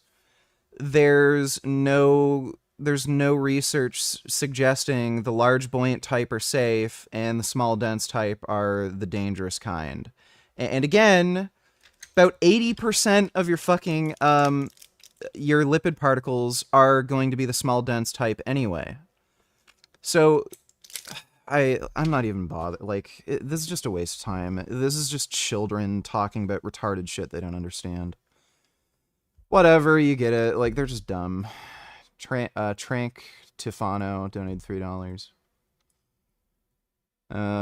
Do recent reports indicate whatever. Thanks for the donation. Entire life changed when I started lifting weights and I went from skinny to jacked. And I'm talking about my entire life, not just the external things. Like, you know, those things are nice, like girls are more attracted to you, guys respect you more. When you walk through the street or a club or in school, people move out of the way for you. Those things are nice. But my self-esteem skyrocketed. I started to like myself for the first time in my life I was doing something that was productive and healthy, because before this point, I was just playing video games and scrolling on social media and watching porn. Building an aesthetic body and going from skinny to jacked was the first thing that I did in my self-improvement journey, and it laid the foundation for everything else that I've accomplished. This all came from the fact that I started to go to the gym, and also that I built muscle while staying lean. And you probably have had the goal to build like a beautiful muscular physique, but you've struggled because you haven't followed maybe just one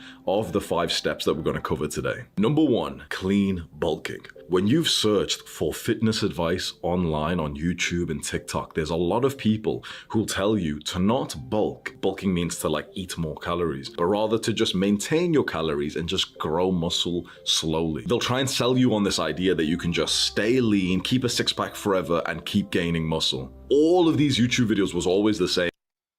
If you take steroids, you sure as fuck can. And it was how to gain muscle whilst losing fat at the same time. And it's like, that's a beautiful dream. Wow, you can gain muscle and lose fat at the same time.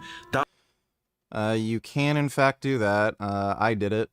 That's beautiful, but guess what? It is not going to work for you. You do not need to be concerned about losing fat or staying lean right now. You need to be concerned about eating more, and so your body weight on the bathroom scale goes up. So you need to be in a calorie surplus, and this is exactly what you do. Take your body weight in pounds, so it might be like 150 pounds. Put it into a calculator and times it by 16. That will be your new calories to bulk.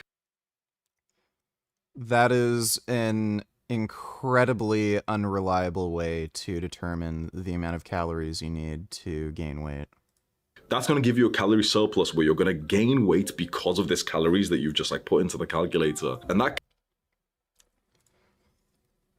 So I weighed in at 207 pounds this morning. So that would be 3,300. That is right around my maintenance calories. Right around maintenance. So I don't know why you'd go by this arbitrary number. If the weight is going up on the scale, you know for sure you're in a caloric surplus, especially if it happens consistently week after week. But yeah, that's Y16.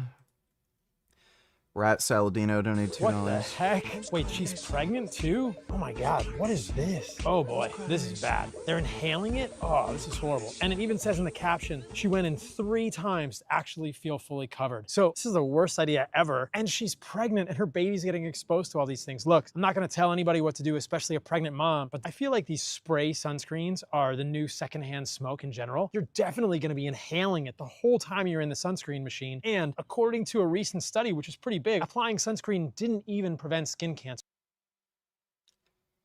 What in the fuck? So he just cherry-picked, what even is this? I'm not even gonna bother looking this up. Sunscreen absolutely does protect against skin cancer. This guy's a fucking idiot. It blocks UV radiation. So by definition, if you avoid ionizing radiation, you're going to reduce your risk of cancer. This guy's a fucking idiot. By the way, if this guy thinks using sunscreen doesn't prevent cancer, then why the fuck does he wear sunscreen? He made his own at-home sunscreen. So this guy wears sunscreen, and then he's saying, oh, sunscreen doesn't do anything. Then why do you wear it? Why did you make your own at-home sunscreen? And by the way, this guy lives in Costa Rica, and for a while, he was saying sunscreen's a scam. Then what ended up happening was this guy got sunburned so fucking regularly, he changed his fucking mind, and then he made his own at-home sunscreen. But just look at his face. He's aged like 10 years in only like 2 or 3 years. He's been fucking his skin up by being in the sun in fucking Costa Rica as a fucking white guy. Yes, putting some sort of sunblock, being in a hat, having a shirt on, this can prevent sun photo damage from UV, but we know they contain many ingredients that are endocrine disruptors, absorbed through the skin, excreted in the poop and the pee. If you want to use sunscreen... Yeah, that's great. Whatever. What's up, guys? You know what? Stupid people can do stupid shit and fuck themselves up. I don't care. If you don't want to wear sunscreen, then great. Give yourself skin cancer. Age yourself. Dude, he looks like a fucking starving crack addict. Some Zyn. Nicotine is all the rage today. Is it healthy? Nope. Don't fall prey to these guys. Nicotine is incredibly addictive. They have a huge amount of nicotine in them. 6 milligrams per packet. Well, Zyns are crazy. Zyns are massively overdosed with nicotine. Pretty soon, you're going to be using almost this whole pack per day. That's up to 90 milligrams of nicotine per day. You absorb 45 to 75% of what's in here, which means 50 Yeah, 90 milligrams of nicotine is insane. milligrams of nicotine per day. That's more than 30 cigarettes worth of nicotine per day. That's going to be pretty hard to withdraw from, and you're going to be stuck on these for a long time. Another problem with nicotine is it also increases cortisol, a stress hormone in your body. You're using this because it gives you energy or it helps you with focus. I don't even think that's necessarily true. Variety of studies have shown nicotine administered intravenously or through intense cigarette smoking can induce changes in hormones associated with HPA. So he didn't even show a study showing that it increases cortisol. And this was looking at intravenous nicotine exposure or cigarette smoking. So, yeah, cigarette smoking's bad. I'm sure it will cause a lot of issues with like C-reactive protein and cortisol increase.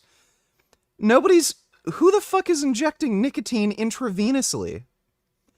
Like he doesn't even, he literally makes shit up and then flashes a random study on screen that has nothing to do with what he's talking about. Make sure, if you are going to have kids, if you are taking a prenatal vitamin, that it does not contain folic acid. Let's look. Whole Foods 365, prenatal multivitamin. It's healthy, right?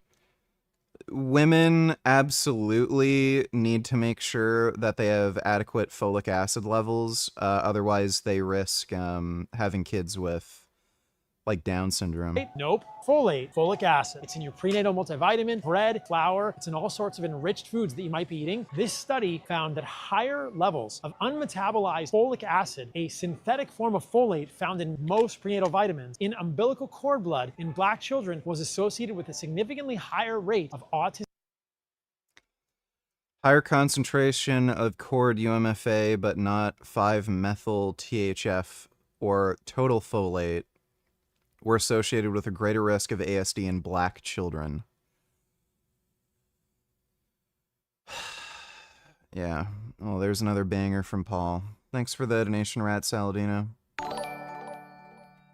Dodo Donators, I didn't know Nepal was controlled by a communist party since 2018. That is the ruling party that just got toppled by protesters the other day. I don't know anything about the political circumstances in Nepal.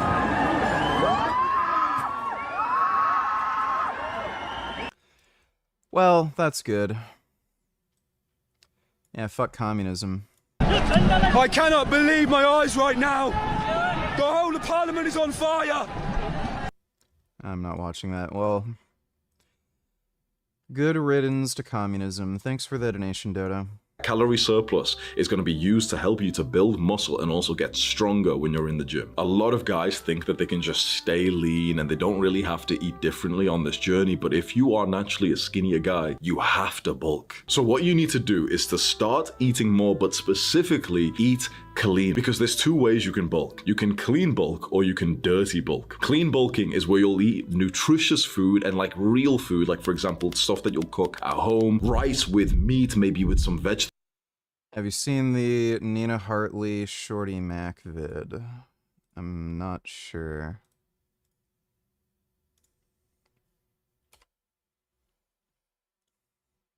Oh yeah, I've seen that.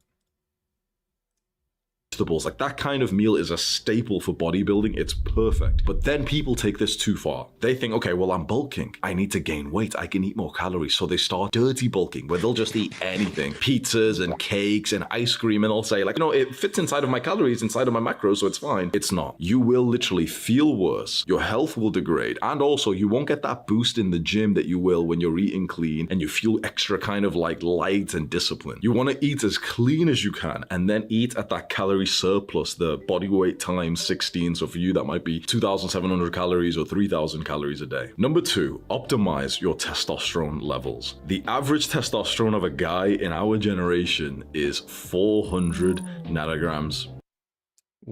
That there's no chance. Let me see. Average testosterone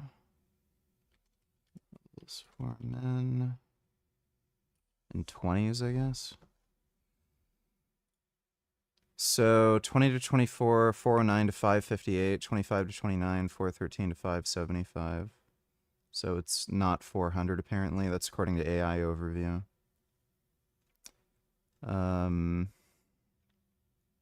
Baptist Health.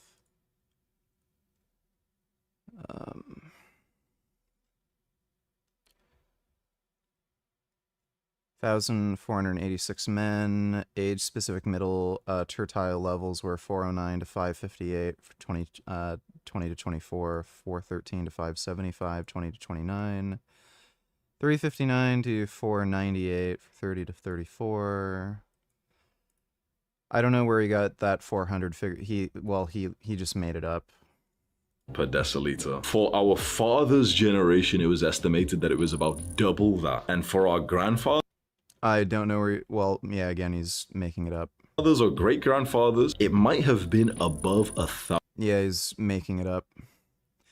I don't know why he would assume the average male testosterone back in like, early 21st century would have been like 1,000 testosterone.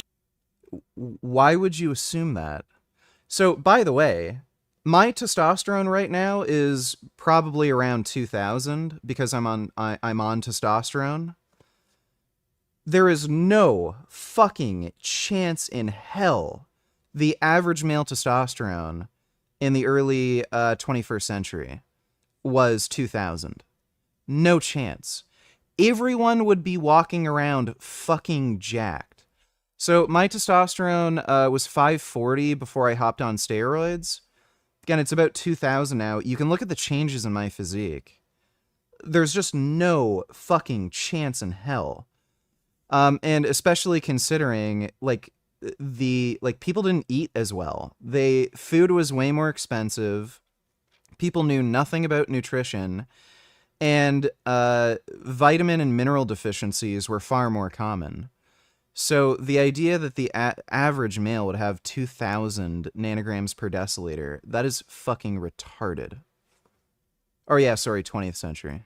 Testosterone levels are absolutely plummeting because of the modern world that we live in. There's plastics inside of our testicles. Like literally, if you get 100 men and you do like this, I don't even know how you do it. Like, you check their balls, you'll find microplastics inside all. Like, by the way, if he's saying men should have testosterone in the 2,000 range, why isn't he on steroids? If that's where your testosterone is supposed to be, why hasn't this guy started taking steroids? He could get his test checked. I can guarantee you he's probably going to be around 500-600, like a normal fucking person. So, like, if he's lucky, maybe he's at like 800 or 900. People who eat more dairy tend to have higher total test, but that's because dairy increases sex hormone binding globulin, so your body compensates. I've seen a few people who ended up eating a high amount of dairy, like that dipshit Revival Fitness. His testosterone went up, his total test went up pretty substantially. I think he ended up being around 1,000. But his sex hormone binding globulin also massively increased. So the increase doesn't do anything because it's bound. So if he's just so full of shit, he's completely and utterly full of shit.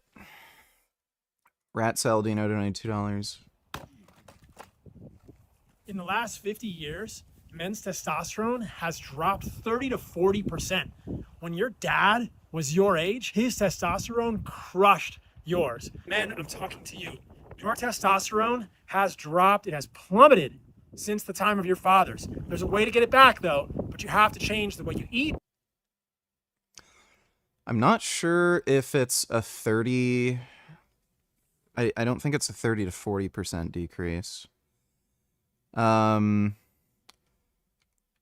testosterone averages over time 1.2% lower per year, some shit.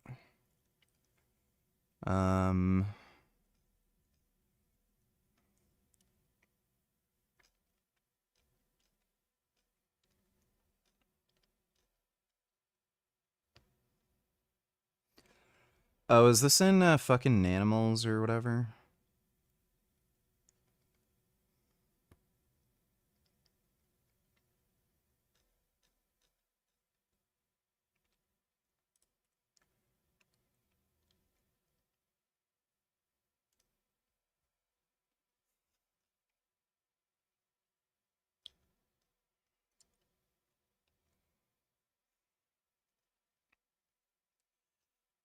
I think they... I don't want to have to do the fucking conversion.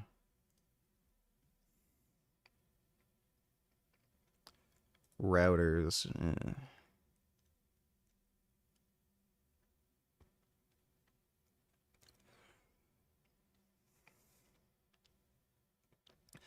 65-year-old man in 2002 would have the testosterone levels 15% lower than those of a 65-year-old in 1987.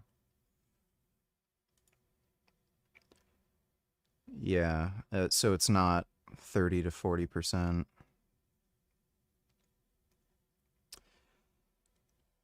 Yeah, it's more like 15 to 20.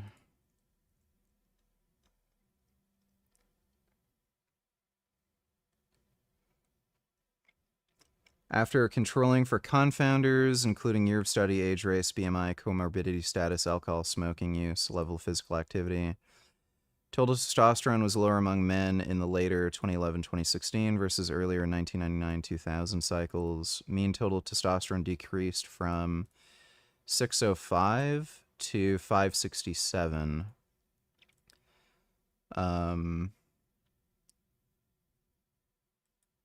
To 426 to 431, and then 451. So it seems to have done a little bit of a rebound.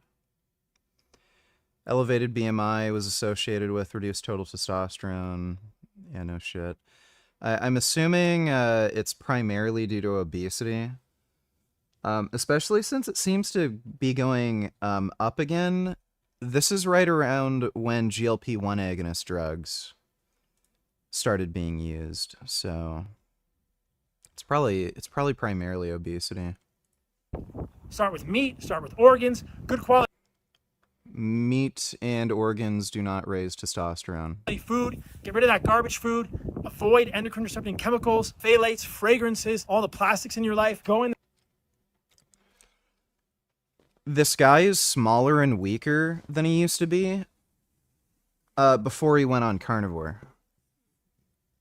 So you're smaller and weaker, but eat the diet that made me smaller and weaker to boost your testosterone. In the sun, exercise, chopping wood has actually been shown to increase testosterone. Spend time with people you care about and sleep and watch how much your testosterone will rise. Or just take steroids. You could do that. Fucking retarded. Of the men on Earth these days. Inside the brains of 100% of human beings, there's microplastics, there's estrogens, there's like weird chemicals all around us that are decreasing our testosterone levels. It is not just as simple as, oh yeah, make sure you sleep 8 hours and make sure you lift some heavy weights and eat clean and stuff. That's what advice people give for testosterone. And anyone who ever tells you that, like if they say, oh, here's how to increase testosterone, and the first thing they say is like, oh yeah, like sleep and lift heavy weights. They are basically living the outdated life where they're not acknowledging the massive problem of like, we are literally in like an endocrine warfare right now. Our hormones are being destroyed. Then take steroids.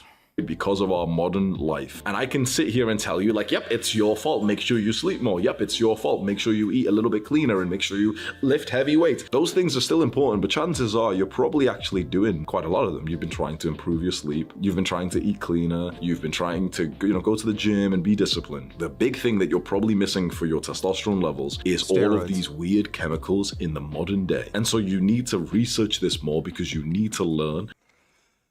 Nope. There's no point whatsoever in researching BPAs or endocrine disrupting pollutants because there's no way to avoid them. They're persistent in the environment, and especially once you're like at an older age, they stay in your body. They don't leave. They don't go away. So there's nothing you can do about it. It's just stupid. It's a waste of time. What's happening to our bodies? Why are men's testosterones going down so much? Why are men developing titties? I swear to God, about 50% of because of obesity. The guys who are watching this just got insecure. And it might have been you. You're probably thinking, what the fuck? Like, I've got titties. Why are men developing like women? Because there's just weird chemicals in our environment. And there was this like 3-month period of my life where I obsessed over this. I researched as much as I could. I read like 10, 20 studies. I read like 3 different books. I even interviewed a few scientists. Literally, I went to like an extreme level. And then I made a video, which I think was about 1 or 2 hours long, where I just explained like everything and I taught it. So I'll link this video and you can just go watch it when you've got the time, because it's so interesting and honestly it's so gut-wrenching, because we might not win this war. It's went so far in the destruction of our health and hormones. A lot of the research is saying that there's basically irreversible damage. So when you've got the time and maybe the sort of mental space for it, go watch that video, which I'll link, and I hope that you can save yourself from what's happening. Retard donated $3. Let me see.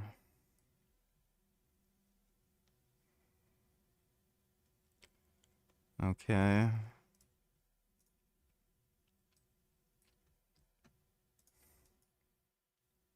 Thought it was horrific. This is not, and well, like I said at the time, and people on the left were even criticizing me. They go, "Oh, Ethan was talking bad about Luigi." How much has he changed? That was my point. He went out and murdered this guy, right? What changed? Not a single fucking thing changed. That's not how we enact change. And so I wouldn't recommend watching the video, but for me, it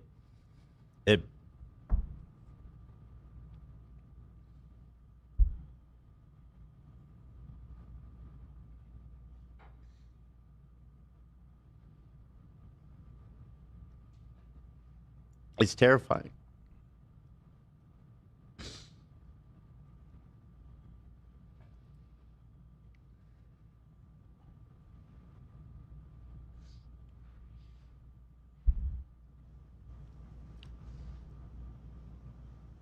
I feel like it's such a terrifying. Yeah, dude, it shows you like the difference in, like, you can tell he's not like a political extremist. Like, look at Dark Synovia. I'm sure idiots like Vosh or something are gonna make some stupid fucking video saying like good riddance or something. But yeah, you can tell, you know, Ethan isn't some fucking crazy lunatic whack job where it's like, yeah, kill people you don't like. Moment for everybody, and to understand this is what we've come to, and I can't help but think about the poor wife, you know, kids. Yeah, we've all been scared. Some of us have been looking into getting our concealed license permit. Yeah. But seeing it like that definitely made it more realistic and very scary. I've avoided watching the video, but I heard Ethan's reaction when he saw it. I was like, I knew that was something I was you don't see speechless for every a while. day. I was brought to tears then because it's, I don't know. I don't think I need to explain it anymore. Mhm. But I hope people take this seriously.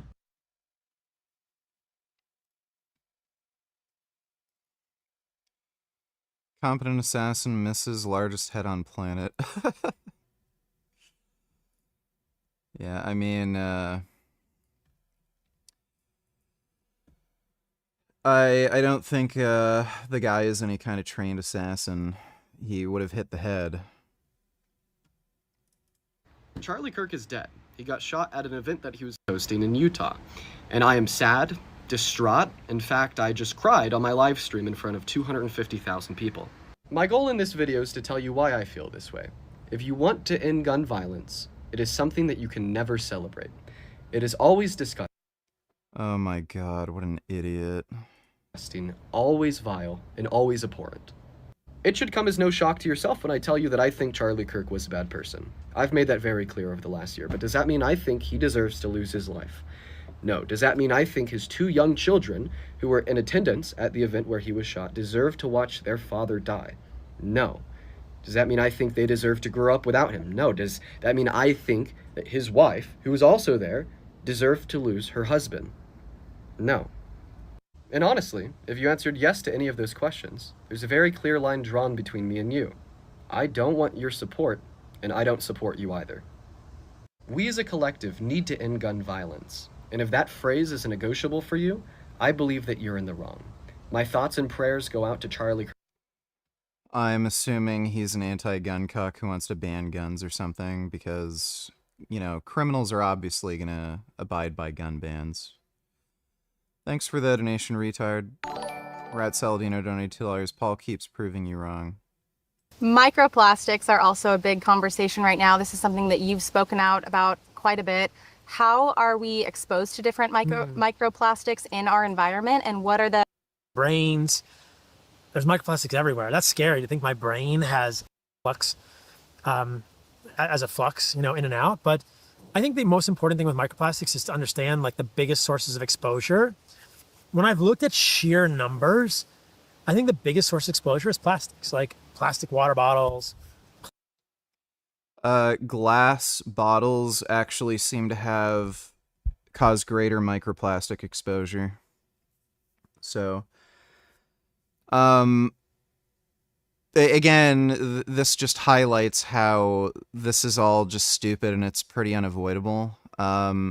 But glass bottles actually seem to often cause greater microplastic exposure. It's due to the way the glass bottles are, you know, manufactured.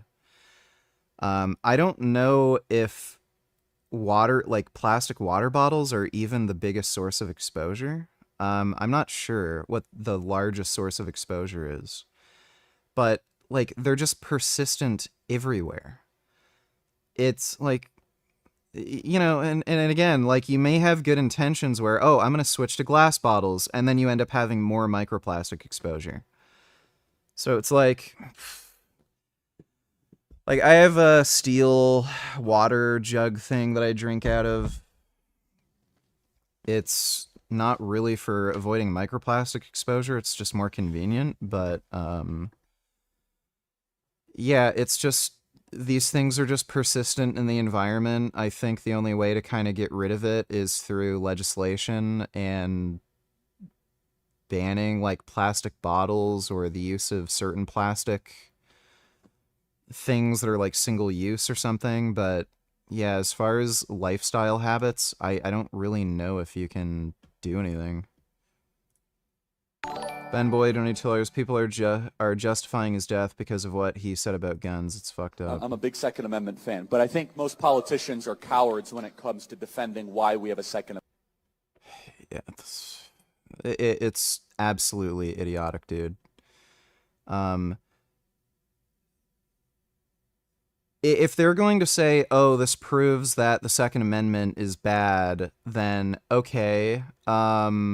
I guess like the existence of Nick Fuentes proves that, you know, free speech is bad. Let's ban free speech. You can't say things that are offensive anymore because somebody might hurt somebody's feelings or say something racist. Like, yeah, right. Like, rights and freedoms come with risks. That doesn't mean getting rid of those rights and freedoms are going to protect you from those risks. It will cause a greater set of problems. Same with banning guns. It just creates a greater set of fucking problems. Thanks for the donation, though, Ben Boy. I'm not going to bother watching that fucking brain rot video. Plastic-lined containers. But there are a lot of those things that I think that many of us don't have an awareness of. So obviously, getting your bottled water in plastic is a horrible idea. Thousands, tens of thousands, hundreds of thousands of microplastics per liter. Especially if it's been sitting on the shelf at Costco for 6 months or sitting in your car in 200-degree heat as the car is turning into a sauna. Horrible idea. But all cans are lined with plastic. So soda cans. The worst can is a soup can because soup cans are filled with hot soup. Yeah. So the thing you don't want to do is to put hot liquids into plastic. And believe me, when I was in PA school, I had plastic containers and I took my chicken and pasta sauce and I put it in the microwave. Exposure of microplastics to the sort of... Just not saying anything here. Number 3, build an aesthetic body. The term aesthetic body is one that I popularized because about 5 years ago, I made this video titled How to Build an Aesthetic Body, No Bullshit Guide. And it got about 5 million views. And since then, there's been like hundreds, maybe even thousands of like copycats who have made their own video with the same title. And inside of that video, I talked about what an aesthetic body is, but also I gave you, the young guy, permission to basically go to the gym to build a body that's attractive. That's not really crazy, right? To go to the gym to build a body that's attractive. That doesn't sound crazy, right? 5 years ago, I swear, no one was talking like this. 5 years ago, this was before looks maxing or anything like this. No one was admitting that they were going to the gym to look more attractive, to like get girls and, you know, to feel sexy. It was so weird, like in bodybuilding culture, like in all these guys who talk about the gym online. No one was admitting that like going to the gym was like good for your dating life. No one was saying it. So I was the first guy who came on the scene and I was like, no. I think people have known for a long time girls like muscles. I go to the gym to look more attractive. The first Joe Weider ads. Joe Weider muscle ad. Let me see the... They literally put out advertisements in like comic books. Yeah. 1971. So, simple advice that changed Bob's life. So this kid was skinny and getting made fun of, and this big jack dude like stole his girlfriend, and then he ended up building muscle and getting all the girls. Hamza thinks he's the first one to ever have the idea that, hey, you know, if you work out and like build a good-looking muscular body, girls are gonna give you more attention. What a fucking idiot. Holy fuck, that's stupid. And this is the physique that I've built, and here's exactly how I've built it. Because here's the weird thing. Everyone else was saying that they had been going to the gym for years, but that their physique wasn't attracting women. Like you'd see posts on social media or videos or discussions where people would say like, oh, guys who have been going to the gym for a few years, who've got muscular physiques, has it helped with girls? And everyone would reply saying something sad like, no, haha, I just get compliments from guys now. Everyone would say that, and I used to look at them thinking, wait, are they all joking or lying? Because I actually have gotten way more attraction from girls because of my physique. And then I realized that the way I built my physique was so different from all of like the gym cells, you know, all... You mean you never got big and strong? Like the sort of bodybuilder type of guys online. They all focus on just building as much muscle mass and strength as possible. So they're doing like all these heavy compound lifts, low reps, you know, they're only training 2 reps, 3 reps, 5 reps. This guy is such a cringe fucking moron. They're doing strength training, whatever. And my workout routines were very different. I was doing like 6, 7, 8 exercises. Nothing below like 10 reps, even up to 30 reps. By the way, he's full of shit. We've seen his training. This guy is a massive ego lifter. And he very regularly tries to max out on the bench, or he only gets 2 or 3 reps because he's embarrassed that he can't bench like 2 plates. So he's full of shit. I was like feeling the burn, and the science says that this isn't optimal. Maybe you try building an aesthetic body instead. I highly recommend you go watch that video, and I'll have it linked somewhere here as well, because I break down literally the specifics on how to build an aesthetic body, the exact muscles that you need to prioritize, the small muscles that often aren't even hit in most workout routines, and then I even tell you the kind of workouts that I've been doing. It's almost like a PowerPoint presentation that I made, and it's helped a lot of guys build their dream. He's not even that muscular. Like, he's not that built.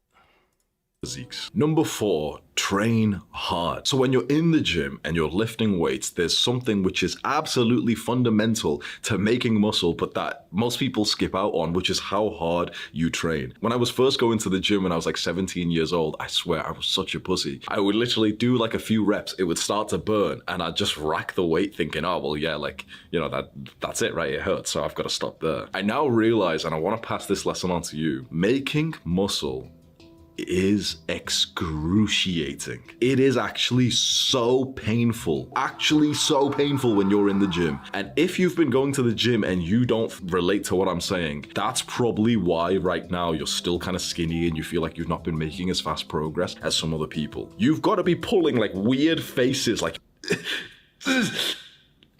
you've got to be looking like a fucking weirdo. You've got to look like weird and like you're pulling a weird face.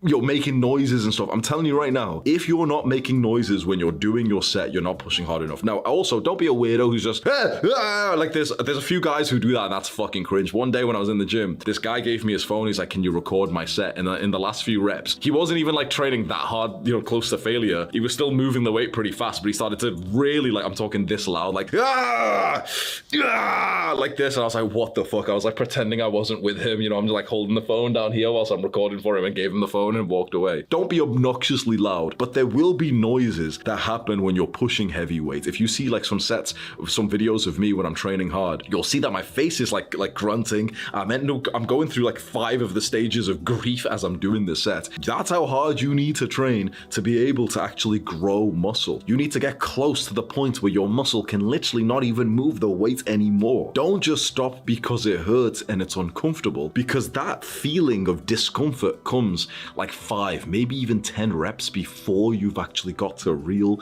failure. To make muscle, you've got to get close to failure, maybe hit failure, maybe like 1 rep in reserve. And that's usually for most exercises really painful. And you know what's interesting? The muscle that you find most painful and uncomfortable to train is often the muscle that you're most lacking in. So if you think about the muscle that you know is kind of small for you, I guarantee when you think about the exercises that you do for that muscle, they're so painful, like so exhausting that you end up just kind of skipping them. For me, that's my legs. For my upper body, like my chest, my back, the pain feels kind of good in a interesting, like, I don't know, like a weird kind of BDSM kind of way. But for my legs, yep, he doesn't train hard, and if anything's particularly difficult, he just doesn't do it. The pain does not feel good. For my legs, the pain is just fucking really painful. So that's why I feel like my legs have been lacking, and I just need to push through that, and it's the same for you. Time for the last rule that you need to follow to go from skinny to jacked. Number 5, be patient. You need to understand something right now. Most people in this industry, in like the fitness space, they're liars and scammers. And if you've watched any of these videos online where the guys show you their body transformation, you know, where they say like, oh, this is my before picture, this is my after picture, almost all of those are lies. I'm telling you, like, you'll be shocked when you get more and more into this journey. You'll start to see this as well. It is disgraceful how scummy like the fitness space is online. It always has been, and I think it always will. Guys will show you a picture of their before and after, and they'll say like it's been 1 year, and they've gained like 10 years worth of muscle in 1 year, and they'll tell you, yeah, 1 year natural, yeah, buy my program. Could it be that he's just an absolute genetic freak, or is it that he's scamming you and trying to get you to buy his workout software app or something, or his cookbooks or some shit? Most of these guys are lying about their transformation. Specifically made really good where, you know, they got a good pump and stuff. And sometimes these guys even go as far as to literally Photoshop their pictures. And then the big thing is where they're taking like fucking steroids through this. A lot of these guys are, and they'll just lie to you. You can Okay, so then take steroids. Like, why would you not take steroids?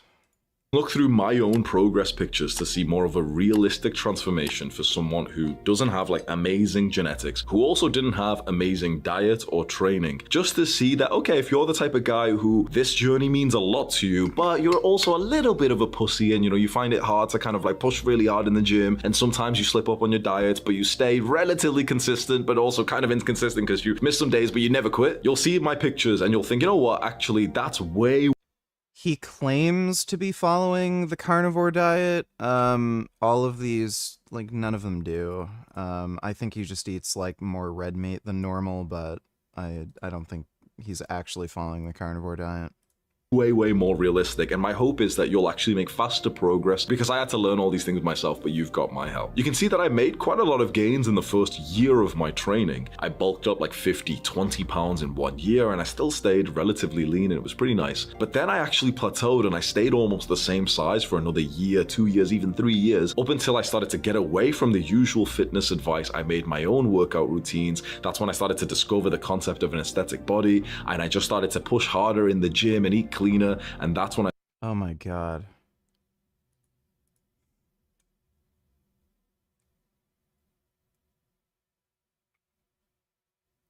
Are those 225s? Why wouldn't you just put a 45 on and then like an extra like 15 pounds?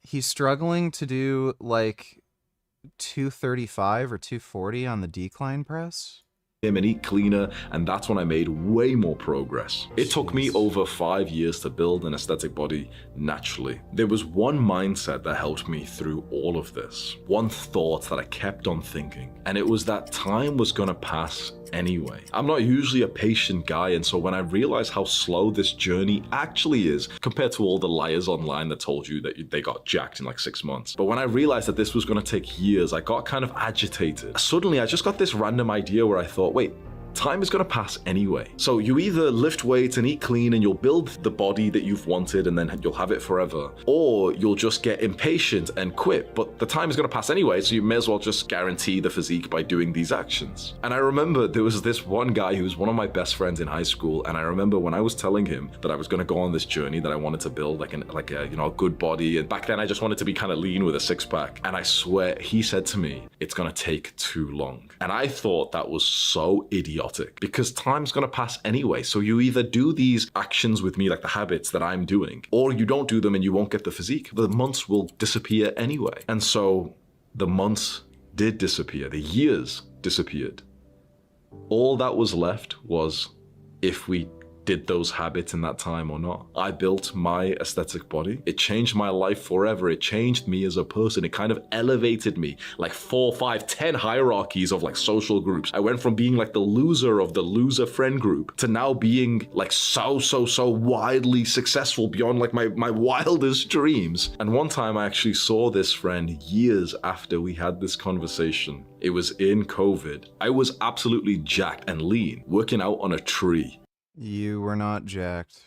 Like the gyms were closed, so I literally had some like calisthenics equipment set up on like this tree in the park. And he came to meet me once. We hadn't seen each other for years, and he had like this skinny, weak, frail looking physique. And I swear to God, this is the truth. Imagine you're working out in the park and you see an old friend, and you know, you're happy to see them, and you know, you're just being a bit social, and you say to him like, oh, hop on this, like, you know, the pull-up bar, hop on. And he literally said, no. I was like, what? Like, you know, just have some fun, like, you know, go do a set. And he was like, no, I've got no upper body strength. I was like, you're not even gonna try. Like, you know, we're just hanging out, we're just like talking, we've just seen each other for the first time in 5 years. You're not even just gonna like hop on, you know, like, it's a fucking pull-up bar, just hop on and do 1 rep just for fun. You're not even. And he was like, no, oh no, I've not got any upper body strength.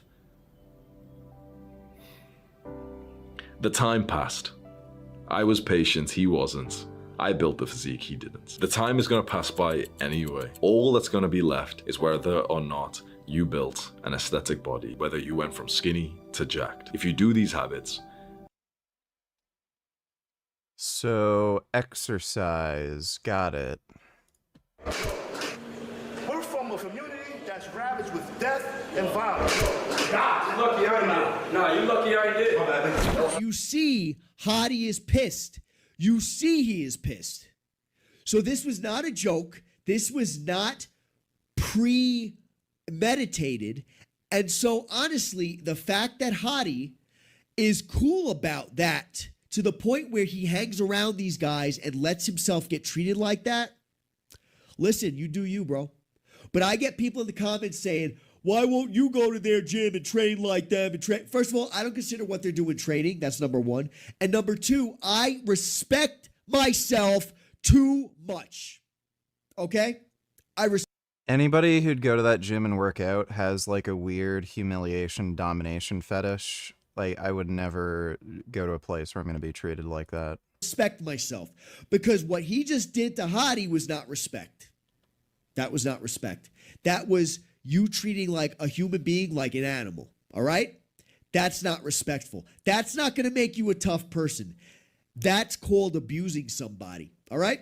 Listen, you think what you want, you say what you want. If that's how they roughhouse, that's how they roughhouse. But guess what? Hadi was not roughhousing. Look at him. He's pissed.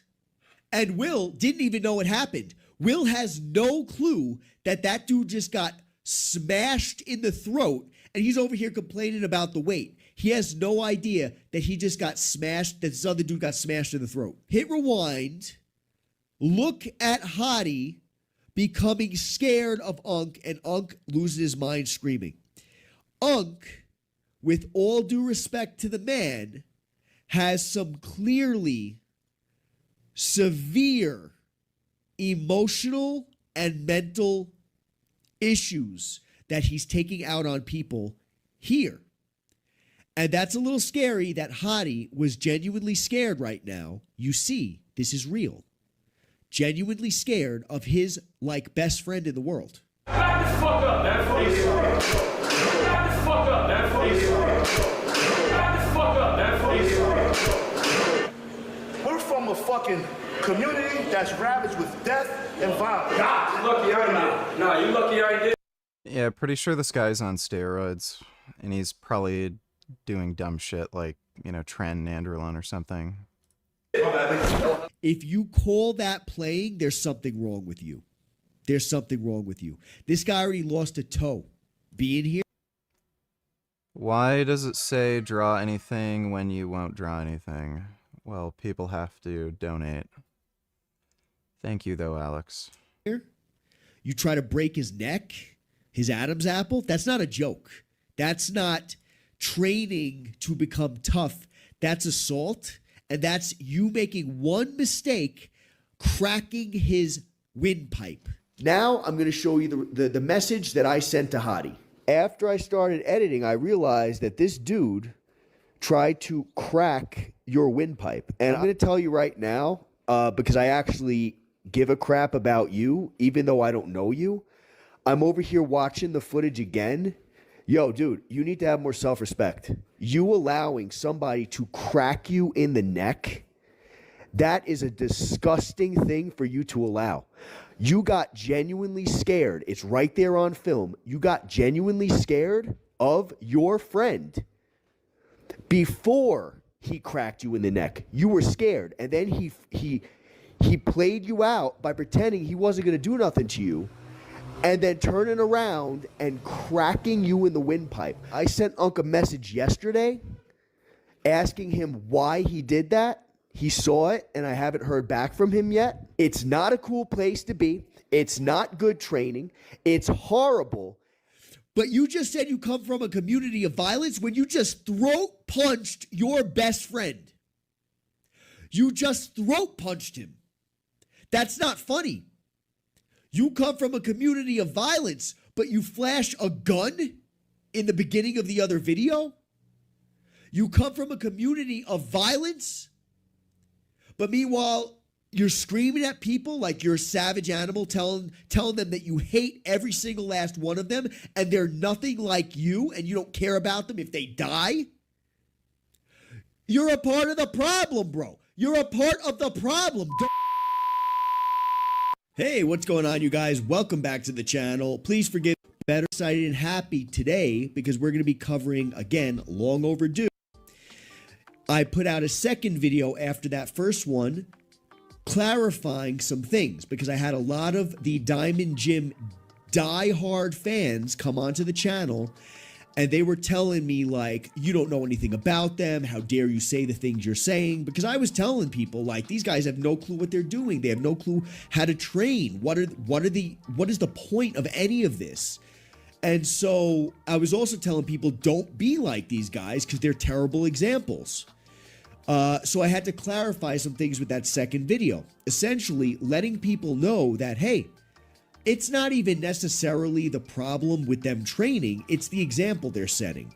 They're flashing guns on screen. They're screaming and carrying on like a bunch of man children, being abusive mentally, emotionally to people, things of that nature.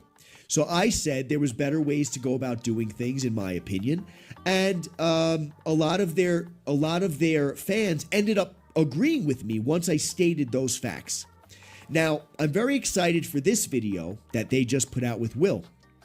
The reason why is, you guys will recall Hadi Abdel told me on an hour-and-a-half phone call that we had, video call, in this very seat, where he told me, hey, I want to do an interview. I want to do an interview with you on your channel, and I want to explain all the stuff that you covered in your video. I want to explain it to the people. I said, great, that sounds good. I'm sure they'll appreciate it, and you can debunk a lot of the things that I'm saying about you and your crew and the way you train. I even went as far as putting a YouTube survey, getting questions going for you guys to give me questions to speak to him about. Unfortunately, he ended up ghosting me, completely stopped talking to me. Yeah. It is what it is. I got no hard feelings towards the guy. I told him he didn't have to do the interview if he didn't want to, and he basically stood me up twice, I believe, just flat out stopped talking to me. I found out the reason why, and the reason why was because they planned on having Will tell the story of their gym. Now, I don't know if they contacted Will, which I do believe they did, or if Will contacted them. But I do believe that they contacted Will. The reason why is he has huge reach across the fitness industry, and therefore he will be able to tell the story of what they're doing better than focusing on a small channel like me. So the reason why I believe that is because at the end of the video, Unk actually thanks Will for coming out today. I'm glad he came here because it was imperative that he came here. And that leads me to believe that, you know, it kind of shows you how much of a bitch Will Tennyson and Hussein Farhad are. Like, they have a way bigger social media presence. They have more clout. Like, these are people who are going out of their way to help them, really. And then these fucking idiots with no self-respect go to this gym and get, like, verbally and physically abused. And they just put up with it, and they're like, don't hurt me, I'll do the squats. It's like these people need you more than you need them. Like, you're the big YouTuber who's, like, helping to, like, increase their reach and, you know, like, boost their social media. And then rather than just leaving when they treat you like shit, you just stay there and keep filming. Like, they're fucking pussies. they requested for him to come out so that he can see what the training is like, talk about why he finds it to be beneficial, and what his experience was like. And actually, before we get into it, I just want to let you guys know, on that hour-and-a-half call that myself and Hadi had, I told them exactly how I feel, and I told them that I believe that things need to change as far as how they act within the gym space, okay? We will be seeing things change, which is interesting, Obviously, Hadi passed my insights along to the team because this is a very different video than what I saw with Hussein, at least in my opinion. You guys let me know what you think in the comments. Anyway, enough of the chatter. Let's get into this video. Quite possibly my final resting place. I am excited. I'm also terrified. It would be like skydiving, but your ex packed your parachute. Luckily, we're like under 15 minutes away from a hospital. I checked. So I guess that's a good thing. Oh my god, what a oh jeez. These people on fucking Instagram are so fucking stupid.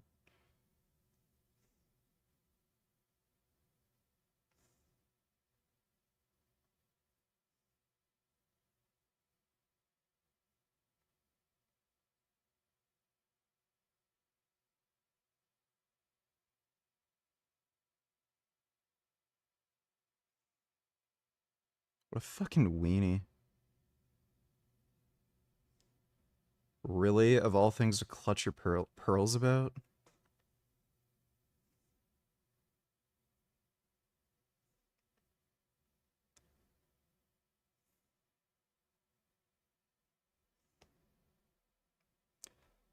Let me see.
Some dumb carnivore bitch clipped my stream, and she was whining and complaining about how I said if Charlie deserved to be killed for anything, it'd be his opinion on veganism.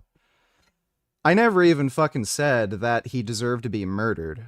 I just said if he deserved to be killed for anything, it would be his stance on veganism.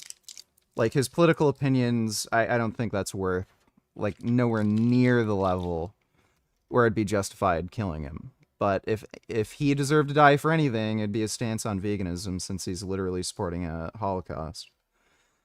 And that was enough to trigger her and say, oh my god, I can't believe vegangains said this, wah, wah, wah. So, challenged her to debate. She's probably just going to come up with some stupid excuse to dodge. Will mentions that they're under 15 minutes away from a hospital, and that is definitely a good thing. Because if you're familiar with one of the previous videos... It's not a DM, it's a public post. ...from the Diamond Gym crew, you will notice that at one point in time, Hadi ended up actually crushing his toe while doing a squat or something along those lines and bleeding out in the middle of the gym. They continued to train while his toe was bleeding out on camera. To this day, his toe is completely crushed. It's a disaster. He doesn't have a toe left, basically. And he ended up training through that experience. So it might very well be a good thing that Will is near a hospital. With that outside, I was definitely not expecting this inside. This is more of what I was expecting. Like this is sick. It gives me the vibes like I know I'm gonna die. Like now, something that I love about Will is he's very dramatic. And also something I hate about Will is the fact that he's very dramatic. Yeah, there's the post. Heartbroken and devastated. Lost for words. I can't believe Charlie Kirk was shot and killed yesterday simply for speaking his mind. Yeah, yeah, yeah, yeah, yeah. If he deserves to get shot for any political opinion, it would be veganism. This is deeply disturbing. Research continues to show high rates of depression, anxiety, aggression amongst strict vegans compared to those eating animal-based diets when the body is deprived of essential nutrients like B12, DHA, cholesterol, all things to say, cholesterol, bioavailable protein. Yeah, clearly deprived of bioavailable protein. The brain suffers. Oh my god, what a fucking idiot. Like, by the way, she shows the video of me, and then she's accusing me of not getting enough protein. She literally shared the reel of my stream where you can see I'm fucking jacked. What a fucking idiot. Yeah, so I just left this. So, yeah, she's probably just going to make up some stupid excuse not to debate me. I challenged her to a debate. What a fucking moron.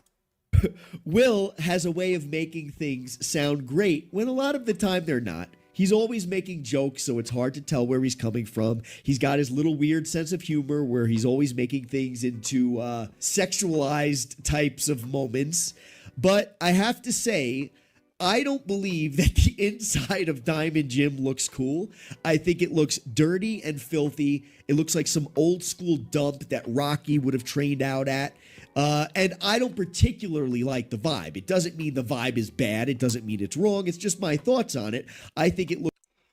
Why do you believe in the hedonic treadmill? You do realize that pain and pleasure will always balance out no matter what. Changing the material conditions do nothing. Okay, well, cut out your own eyes and chop your dick off. Tell me if that changes anything for you. We've been there, done that. You backed out. Let's not forget that. I never backed out. You just made up a bunch of stupid conditions for the debate that I wouldn't agree to because it would just make the whole discussion retarded.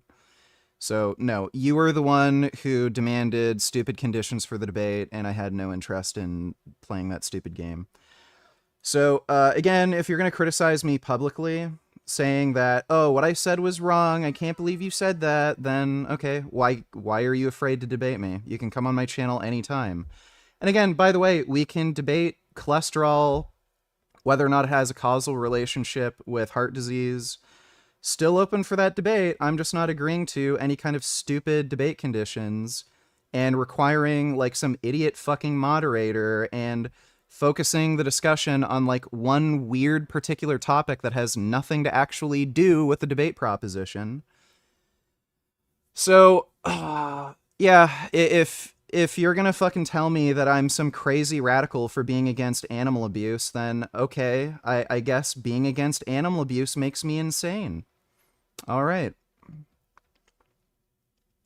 Was watching Charlie Kirk's take on veganism, so glad he's gone, to be honest. Well, yeah, I mean, if you're going to justify a Holocaust against animals, I don't know why it would be considered a controversial take to say he may have deserved to die for that opinion. So, like, look, I don't think anybody, like, at least with the benefit of hindsight, would have said, you know, good thing Hitler wasn't assassinated or killed, you know, in the 1930s when he tried to overthrow the government. Like Hitler was a horrible, horrible person with terrible political beliefs, and he ended up getting into a position of power where he was able to enact them. Clearly, there are certain political opinions that would make somebody deserving of assassination. So, like Hitler, Stalin, Mao, you know, fascists and communists. Like, those are political opinions where you could, at least in some circumstances, justify killing somebody over them, especially if they're in a position of power. Now, whether, like, you know, the person who shot and killed Charlie, I can guarantee you he wasn't a fucking vegan, and he didn't kill Charlie over veganism. If there was a vegan that was like crazy and wanted to kill Charlie over it, I would still say it's a bad idea. It solves nothing. So all you're really doing is contributing to like more violence and political division and shit. But yeah, Carnivore Fitness, you're just a fucking idiot. You just wanted to take a stream clip of mine out of context to virtue signal about some fucking bullshit, and you're too scared and chicken shit to actually debate me because you know your position's untenable. So if you think it's controversial to say that I'm against animal abuse, then okay, go fuck yourself. Enjoy your steak. Give yourself diabetes, cancer, heart disease. Don't fucking care.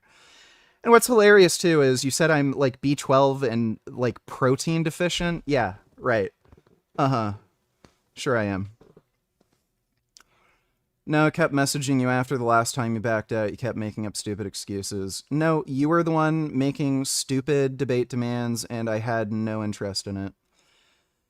So again, we can debate cholesterol, or we can debate veganism, since you made that whiny bitch post about how you don't like what I said, you know, about Charlie Kirk and veganism. I'm more than happy to debate you on the ethical principles of veganism, and we could focus the debate over whether or not somebody deserves to be killed for killing an animal. We could debate that specifically if you want. But I never backed out of the debate, necessarily. You just made ridiculous demands that would have made the debate pointless because I wouldn't be able to effectively argue my position. So, I don't care. You can make up whatever stupid nonsense you want. You're a fucking clown. Like, you eat like an idiot. So, I don't care what you think. You think stupid things. So, anytime you want to come on my channel, we can debate whether or not there's a causal relationship between LDL cholesterol, or ApoB, and heart disease, like you said you were interested in before, but then you just made up a bunch of, like, stupid fucking demands for the debate. We can do it right now if you want. Do you want me to open up Discord? You can come on right now and we can debate it. Or we could debate, you know, moral principles of veganism. But, yeah, your dumbass fucking post. Oh, you're B12 deficient. I'm not B12 deficient. I'm also not deficient in EPA or DHA because I supplement EPA and DHA. And you claimed I'm protein deficient. Do I look protein deficient? Like, I mentioned this, like, what, a year ago? I benched 410 pounds. Show me one carnivore dieter who can bench as much as me. Like, you are a joke. You are just fucking silly and stupid. like the people who are in your circle, they're weaker and smaller than me. I can guarantee you if we did like a blood test or anything or some comprehensive health exam, I am healthier than everyone who follows the fucking carnivore diet because you all eat like fucking idiots and you have no energy to train. So make up whatever stupid shit you want. I don't fucking care. But if you want to debate, the offer's open. I can open up Discord right fucking now if you want. Looks pretty gross. She's still dodging. She's completely ignoring me. Do you want me to open up Discord right now and debate me? Yes or no? I don't fucking care. You can make up whatever fucking excuses you want. If I'm so scared of debating you, then just ask me to open up Discord. I'll debate you right now on any topic. Gross. And I would want a much cleaner, more like aesthetically pleasing environment because it looks like there's a lot going on there. And I don't feel like mentally She keeps ignoring what I'm saying. She literally will not respond. Do you want to debate me right now? Do you want me to open Discord? Yes or no? It's a yes or no response. And then she just keeps talking about, it happened before. She still won't respond. It's a yes or no question. Do you want me to open up Discord? Yes or no? We can debate right now. You're clearly scared. I keep asking you over and over and over again. Do you want me to open up Discord and debate me? And then you won't answer. You're clearly fucking scared. I could actually focus on like enjoying myself. It's kind of like being in a messy room. You kind of want to clean it up before you start living in it. You don't see this sign every day? No cell phones? Get off Instagram and train. I like that.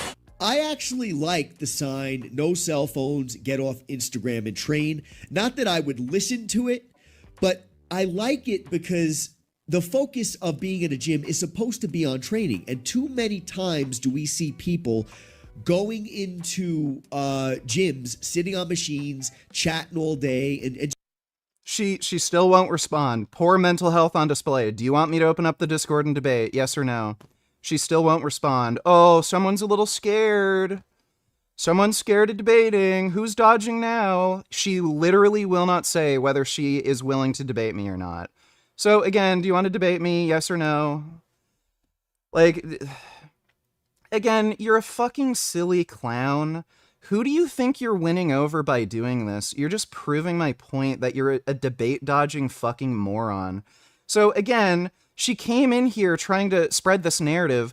Oh, Vegan Gains dodges debates. He refused to debate me. I refused to debate you because you made ridiculous demands for the debate that were untenable. So again, if you want to debate me, then come debate me. Supplements because it's not natural. Oh, what does that have to do with the debate? So again, come in the fucking Discord and I'll open it up right now so you have no fucking excuses. So I'll leave the fucking link.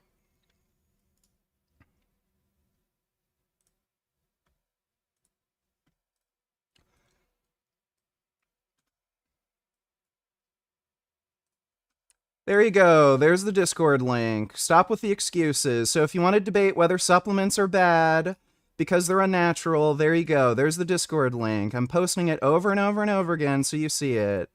So what's your excuse?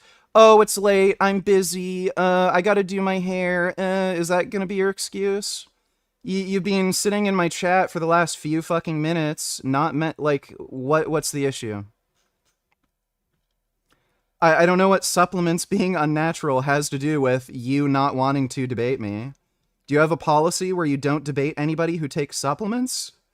Like, oh my god. By the way, this woman did a fucking podcast with the bodybuilding carnivore. The guy openly admits to taking steroids.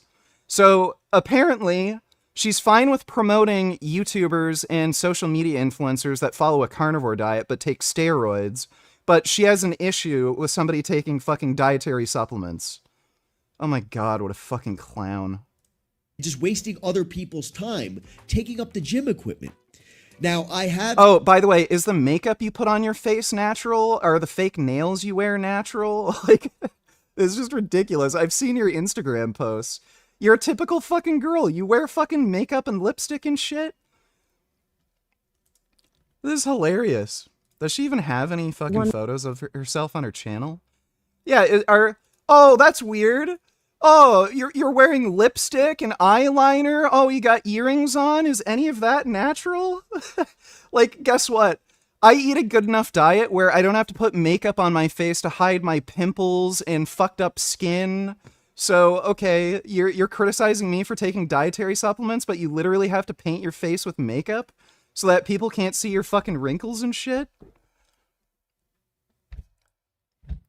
Again, she's still dodging. It did happen before debate. Like, I don't care. Guess what? I just gave the link to the Discord. Do you want me to keep linking it? What's the excuse? You keep saying I'm dodging the debate. Who's dodging now? Come debate me. There's the link. Go in the Discord. Holy fuck. This is ridiculous. Oh my god. Okay, there's your last chance. I'm kind of fucking done dealing with you. If you're not gonna hop in the Discord, then just cry all you want on social media. Like, clearly you're just here for attention, so just, yeah, there, you got your attention. If you're not gonna jump in the Discord, then I'm kind of done dealing with you. I've seen other people who posted their content from within Diamond Gym where they're on their cell phones, they're taking their pictures, they're doing their Instagram thing. So clearly that is there just for show. People don't actually listen to it. You have many people going online. Don't care if you don't wear makeup, just hop in the Discord and debate. So who's dodging now? Oh, little carnivores is scared. You see, everybody, carnivores are deficient in vitamin C, and that actually affects your brain, and it makes you a cowardly moron. And apparently they still don't get enough protein because none of them can get as jacked as me, so... while they're in the gym and things of that nature. But I do like the overall idea of it. Another rule that this gym has is that you have to have a hoodie on, apparently, right? Apparently. Now, this one guy here, he doesn't have a hoodie on. We saw Hussein not have a hoodie on. So these rules that exist here, they're kind of like non-enforceable rules or just things to make the gym sound intimidating. Perhaps they have some kind of idea behind them, which we'll cover later in the video. But at the end of the day, guys, this is a normal gym where normal people go to train. It has a reputation of being a hardcore place. By the way, this chick is claiming she doesn't wear makeup. So those, oh, okay, so all the dark around your eyes, I guess that's just from vitamin and mineral deficiencies from being on the carnivore diet. Gotcha. All right. Yeah, I guess all this like red and blue tint, that's just deficiencies from being on the carnivore diet. Gotcha. Well, whatever. If you don't want to debate, that's up to you. I don't care. You're kind of a waste of time and you're irrelevant anyway. But it's a normal gym. And another thing to mention, which was mentioned in my first video in the comments a lot of the time, was these guys who run Diamond Gym, they're all... Oh, so you're lying. I don't wear makeup. I had mascara on. Okay.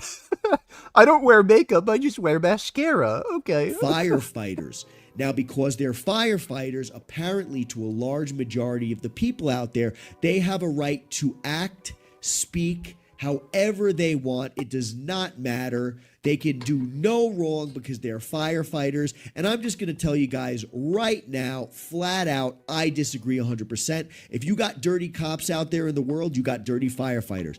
Am I calling these guys dirty firefighters? No, I'm absolutely not. I don't know them, so I can't say that. I'm sure they're very nice people. But at the end of the day, does it give them a free pass to do and act and say however they want simply because they are firefighters? Absolutely not. Judging somebody, giving somebody respect simply based on their profession, absolutely ludicrous. I would never in my life ever have that mindset, and I don't think anybody should. Because that's how people get away with murder, literally, in this world. Is there any unspoken rules to this gym? Yeah, don't be a bit. Don't be a bit. And like holes in the walls that they all tell a story. A subset of people out there who believe that those who go to gyms and bodybuild and train are idiots, that they're stupid, that they're Neanderthals. And I can see why to a large degree. So, what do you do for a living? I lift things up and put them down. You have that stupid mentality of just being an idiot who lifts all day. Responses to questions and getting answers like that, while hilarious, they will also continue to perpetrate that idea amongst a large amount of people. And I do believe that the Diamond Gym crew portrays this idea amongst the masses out there who don't know why they're doing what they're doing, who don't know their history and things of that nature. The way Diamond Gym comes across in their videos, you would think these are just a bunch of morons acting like Neanderthals, adult children, just running amok. It's not true. It's not true. These are intelligent human beings who have a purpose behind what they're doing, but you would never know. And so that's why when you put stuff out into the world on the internet, you kind of have to be a little selective, in my opinion, and you kind of have to care about what you're saying and doing and not just be like, I'm going to say and do whatever I want. Oh, it gets better. It gets better. So this chick who literally just told me supplements are unnatural and you shouldn't have them. Here's her fucking Instagram where she has her link tree. Oh, look at that. Oh, she's linking to fucking supplements. Isn't that weird? Oh, Prime Protein, protein bars, colostrum gummies. Oh, pre-workout, collagen, beef liver capsules, clean carbs, fruit and honey powder. Okay, right, all right. Supplements are bad, but you try to sell them and make money. All right. Y'all, I don't fucking train like y'all. I don't fuck about half y'all. Fuck y'all. Because you're making a whole group of people look bad otherwise. You guys let me know what you think in the comments. No matter what, there always has to be a picture of Arnold. It's right by the water fountain, too. It's like getting a taste of Arnold right from the source. Some dreams do come true. Yeah, it's right by the water fountain that, according to their rules, you're not allowed to use. You're not allowed to use the water fountain until you're given permission to use the water fountain. So I wonder what these guys are going to do when they find out that Will was just drinking from the source, Arnold, as he just stated. When was that? That was actually 1999. 1999. One year overall. So it's known as America's most... Anyway, I have things to do. I've listened to enough stupid for the day. Yeah, right.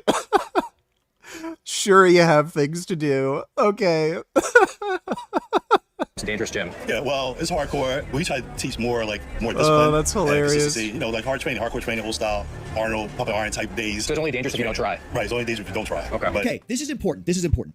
We're talking to this gentleman here who sounds like he actually works at the gym. I could be wrong. Very respectful gentleman, very well spoken. I appreciate his thoughts and his answer. He basically explains that they're doing more of a like pumping iron style, which I don't necessarily see. They were more calculated in what they're doing, in my opinion. But he says that they're there for like the mental training, for the hardcore nature of the idea behind bodybuilding. Essentially, training your mind, right? Will goes out of his way to say... So it's only dangerous if you don't try. Right, it's only dangerous if you don't try. Okay. But that was clearly, there's no question, a scripted answer. Because nothing of what this gentleman said would lead anybody to believe that it's only dangerous if you don't try. And we will see later in the video, Unk and Will speaking about this in depth while Will is under a set. So this was clearly an orchestrated line used to tell a story. Again, I wanted to tell a story with Hadi Abdel on this camera, but they chose Will obviously over me because Will has a greater reach and people know Will and people will watch his video and people will make their determinations about their gym based on what Will says. Will is a likable character. People love him. He's been around for ages. And so he's a much better person to try to get the message out. Totally understandable. But remember, a large majority of this video is in fact scripted. There's evidence right here.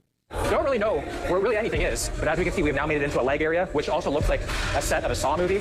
Cavemen invented fire, and apparently all the equipment here. It looks epic, and just so scary. I don't think this equipment looks epic by any means. I think it looks filthy. I live and I train in Mexico, and when I go to an actual gym in Mexico, that's what the equipment looks like. It looks like it's been rained on. It looks like you're gonna get tetanus just from touching it. I don't think it's cool. I don't think it's fun. I never forget to bring my workout gloves when I'm training outside of my own home in Mexico. I think I saw something online about you losing your toe. Yeah. And you still finished the set. Yeah. Here we have Hadi telling the story about how he crushed open his toe and was essentially bullied or talked into continuing to finish his set. Now, will finishing your set and avoiding going to a hospital make you more mentally tough? Maybe.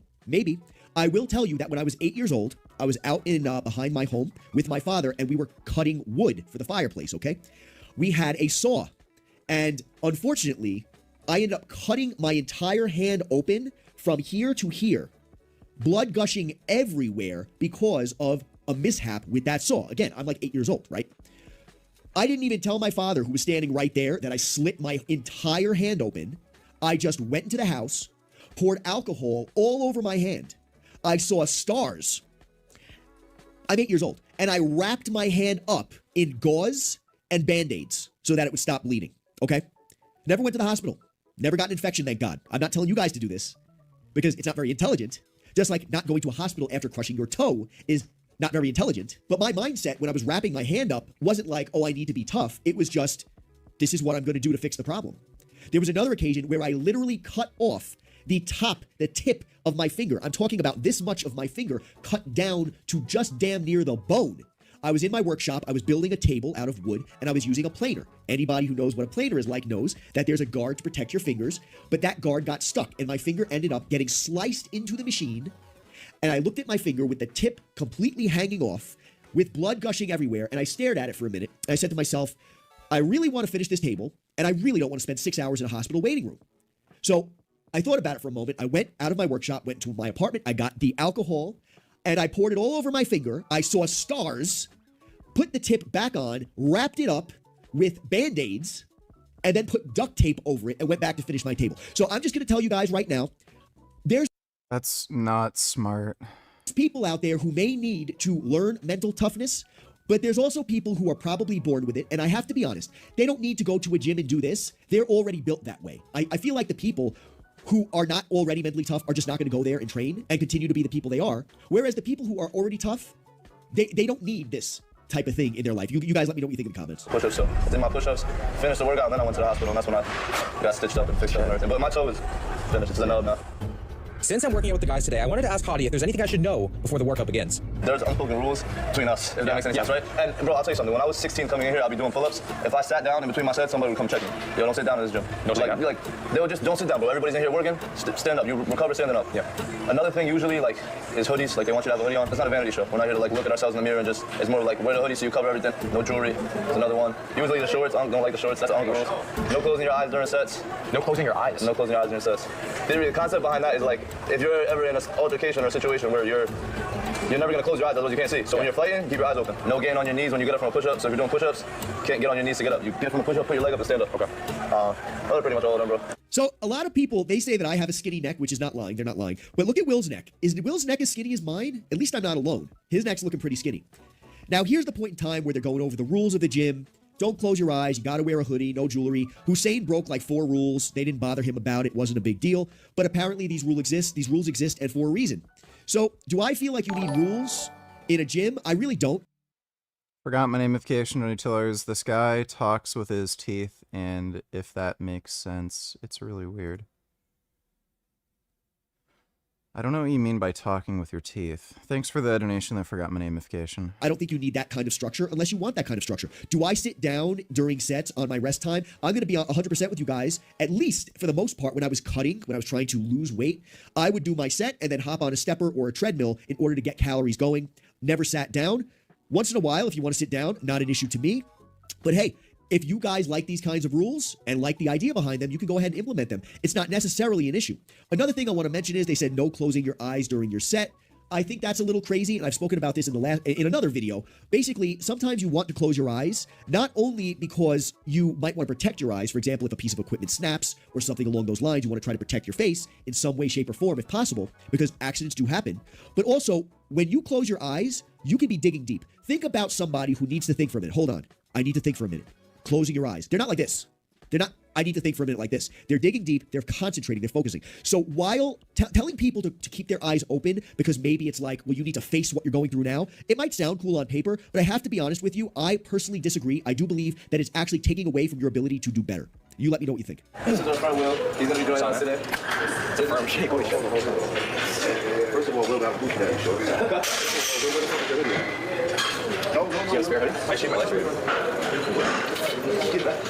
All right, so off the bat, we see a more likable version of Unk. Now, Unk shaved his very intimidating beard. We can see Unk's face now, and I have to say, Unk has a great face. I love the guy's face. He's got a very, very good smile. I wish the guy's kind of I love. Squeeze the weights. Come on, bro. Why do you think Hamza said he didn't make any progress on his physique for 2 years after the first year of training? Is it cause he didn't do training? Or cause he wasn't training hard enough? How many days per week does he work out? How many reps and sets UT? Yeah, he just wasn't training hard and consistently. I have no idea how often he works out. He seems to go through phases where he pretty much doesn't train at all, and then he'll train a decent amount for a few months and then just stop. He clearly doesn't train consistently. But I'm not sure. Thanks for the donation though, Dodo. That's not acceptable. Yeah, that's okay. Come on, bro. It's in you, bro. It's in you. Come on, give me effort. Give me effort. Hottie, you don't get no average discount. You gotta understand this. Heaven's the state of mind, hell's the state of war. You gotta fight. You gotta fight. Go get it. Fight back. A baby. They treated him like, I'm going to teach you what you need to be like when you grow up. So while it's playful with Will, I can say, like I said in the beginning of the video, I noticed a lot of different things compared to the Hussein video in comparison to this video, which leads me to believe that Hottie, although he ghosted me on our interview, decided to implement a lot of what we see in this video because of what I likely said. Because I was very specific with what I wanted to see from them in future videos. He had all that information. So I do believe he passed it along. And if it's true that the reason they're acting differently in this video is because of the things I said, I have to say, guys, I appreciate you listening to a nobody. Because who am I, right? But I do believe that I had made sense in what I was saying, and I'm happy to see that you guys implemented it. Also, I do believe I'm going to go out on a limb, and I'm going to say that they knew that they were going to get a lot more views on this video due to the fact that this is Will Tennyson, not Hussein, okay? Why? Because they're actually forcing him to follow the rules of the gym. They didn't make Hussein take his jewelry off. They didn't have him wear a hoodie. I do believe he had long pants on. So at the end of the day, you can see they came prepared to a degree to give the best foot forward on this video, like they should. They should want to do that. Their best foot forward when it comes to showing this to the world, because Will has a huge, huge reach in comparison to Hussein Farhat, which many people, they honestly don't like the guy. So less people will watch his videos than they will Will. Will is very likable, very charismatic, and so he will have a much further reach. So they're going to make sure things are on point in this video.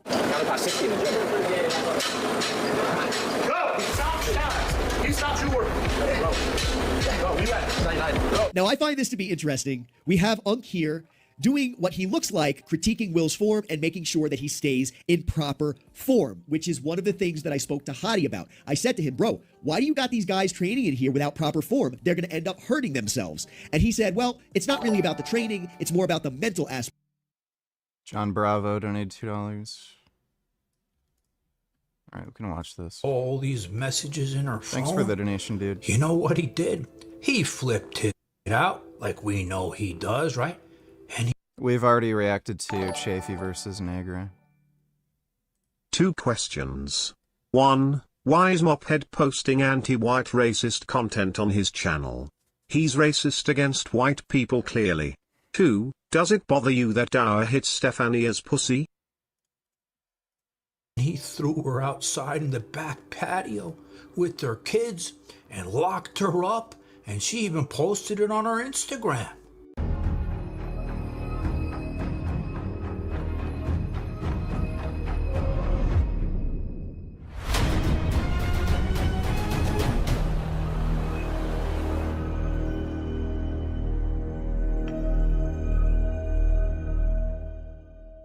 He said some things out of pocket to my daughter and he wanted to make up for it. But he didn't want me to go online and telling everyone because I have videos of the way that he was speaking to my 11-year-old daughter. I don't respect a man who will ever try to break a bond between a mother and a child. There's like the attraction or the admiration goes like that. You know what's going on with Peggy Watson? That strung out piece of shit. His whole life is crumbling down harder than what we know he's got going on in his pants. The last time we saw him in that shit show fight with Angie, right? Where he showed the world how much he must love getting pegged with that bitch-like behavior. I'm in a different city, bitch. What's up now?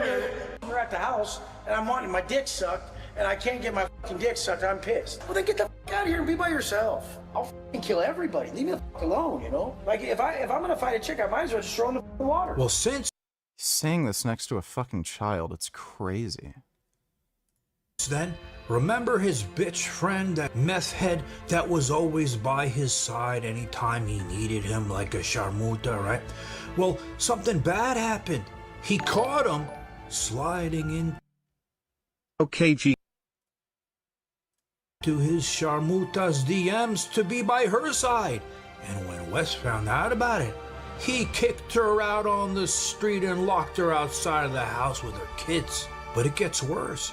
Remember how Wes always preaches to everybody, you don't drink, you don't do drugs, you don't party, you don't go to strip clubs, right? Those are his vices. He says you never fall back in your old ways. Well, he's fallen back in his old ways, and he's all strung out. And let me tell you, he's putting on a show for everybody. Wait until I show you this shit.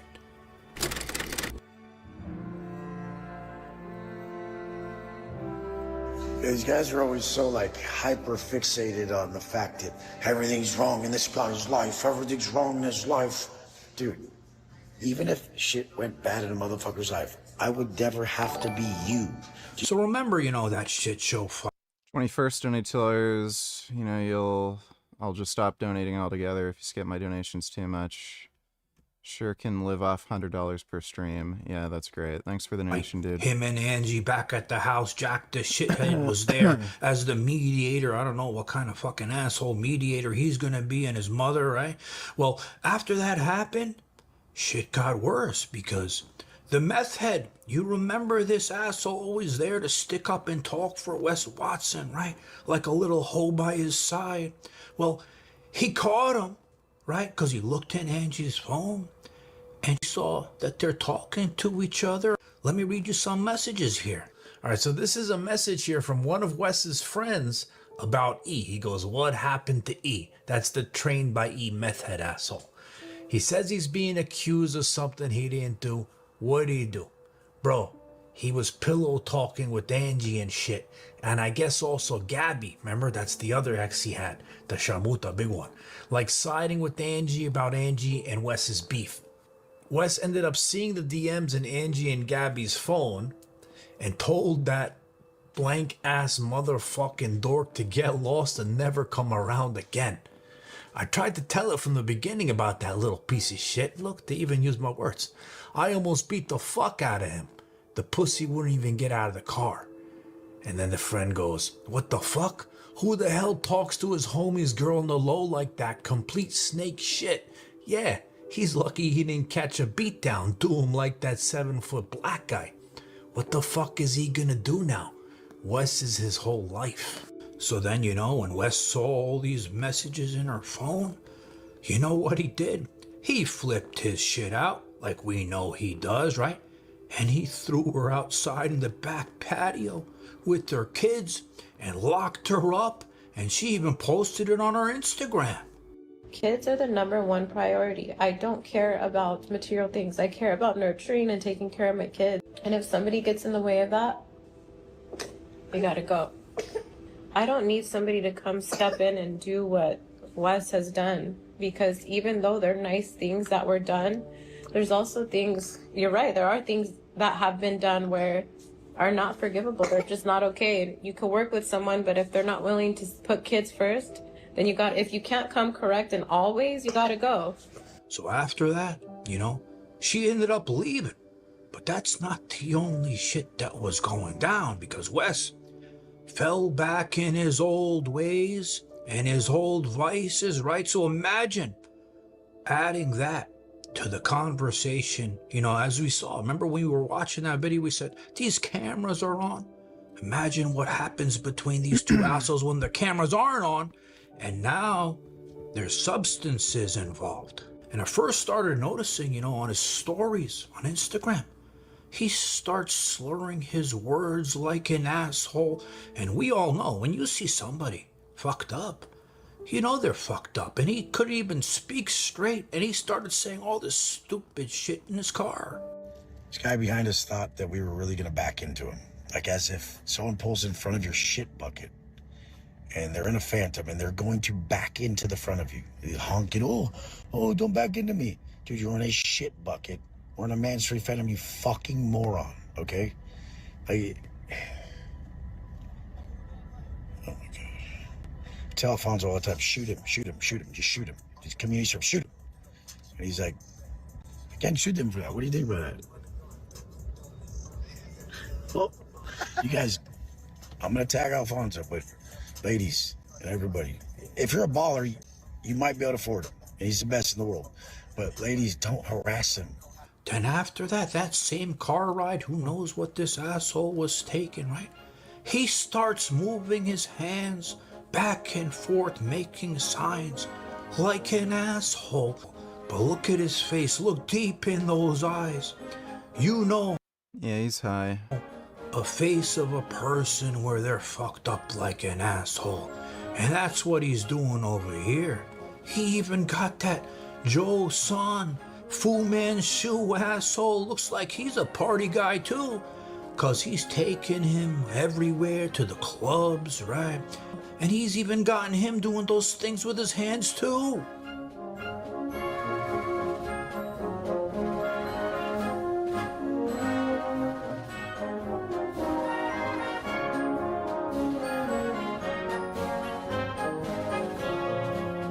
And then he takes the Fu Manchu and his other crew, right, to the strip club.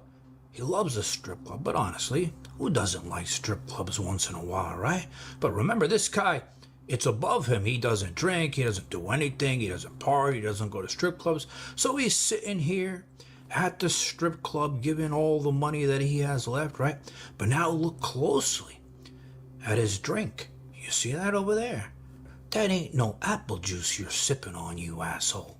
So I've been getting so many messages of people asking me if I'm okay. And I'm like, what's going on? Because I flew from Vegas to Miami. I have my own place here. Long story short, I guess Wes went to like a strip club or something and they were like, are you okay? Of course I'm okay. There's two types of people. When your back's against the wall, are you going to go to Vices or are you going to put the work in and do what you got to do? I'm attracted to people who, when life is tough, they do the right thing, even when it's hard, right?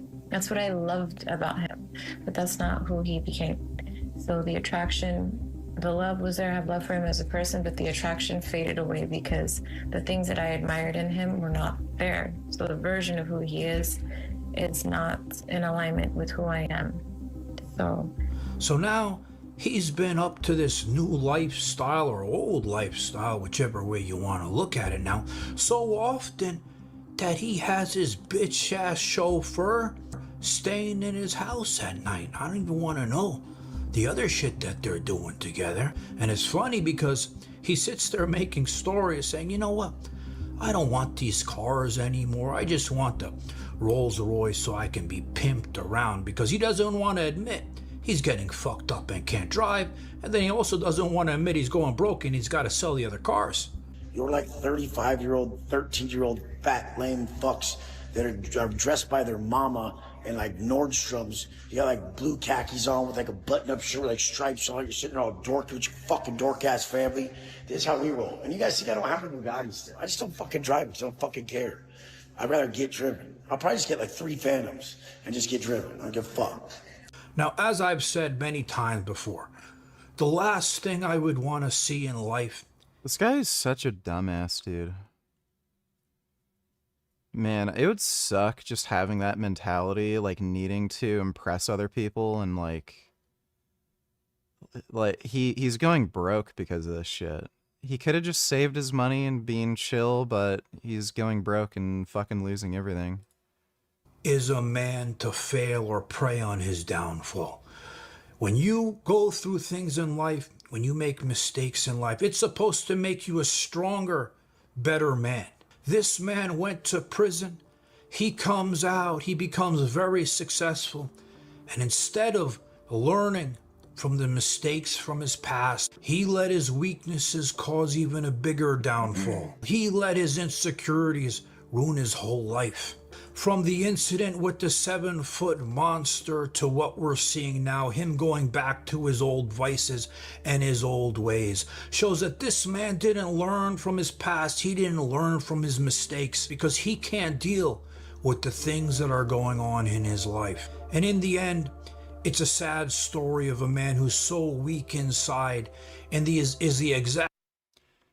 Yeah, Wes Watson's a bit of a dumbass. Okay, I know Dota wanted me to react to this. We'll react to the iDubbbz thing tomorrow. It's just pretty late. I was planning on streaming earlier today, but I decided to take a nap after I ate because I knew if I didn't take a nap, I'd just fall asleep on stream, but then my alarm didn't go off, so I ended up waking up really late. But I'm going to try to get some sleep. I don't have to train tomorrow, so I'll probably do a morning, afternoon stream. Oh, Gum Gum. Oh, what's this kitty up to?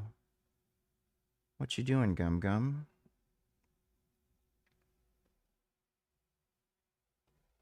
Are you ready for bed too, Gum Gum?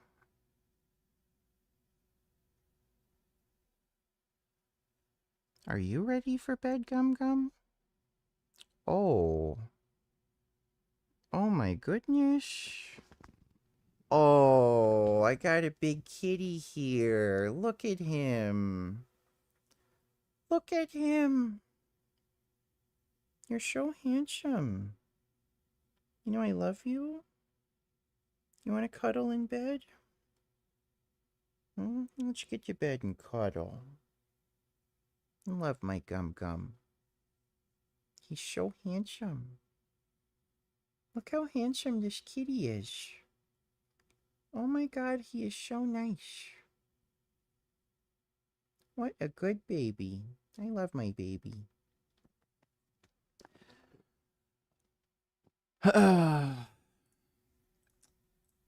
She's still watching that carnivore chick? What, is she posting another reel or making a post about it? Well, what? Don't eat that. Well, I'm gonna go head to bed. And get some rest. And yeah, we'll probably do a morning, afternoon stream. Just chill, play some games, probably play some racing games and shit. I'll try and see if I can download some BeamNG mods and crap. Maybe do some Battletoads. And then we'll do a normal stream later in the day. Or I might just stream the whole way through, we'll see.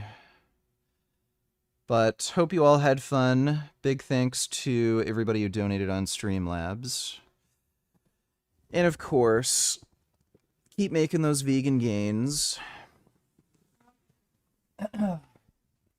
Dude, my shoulders are getting so fucking jacked on roids. So I'm enjoying that. But, nighty-night, everybody. I'll see you all tomorrow.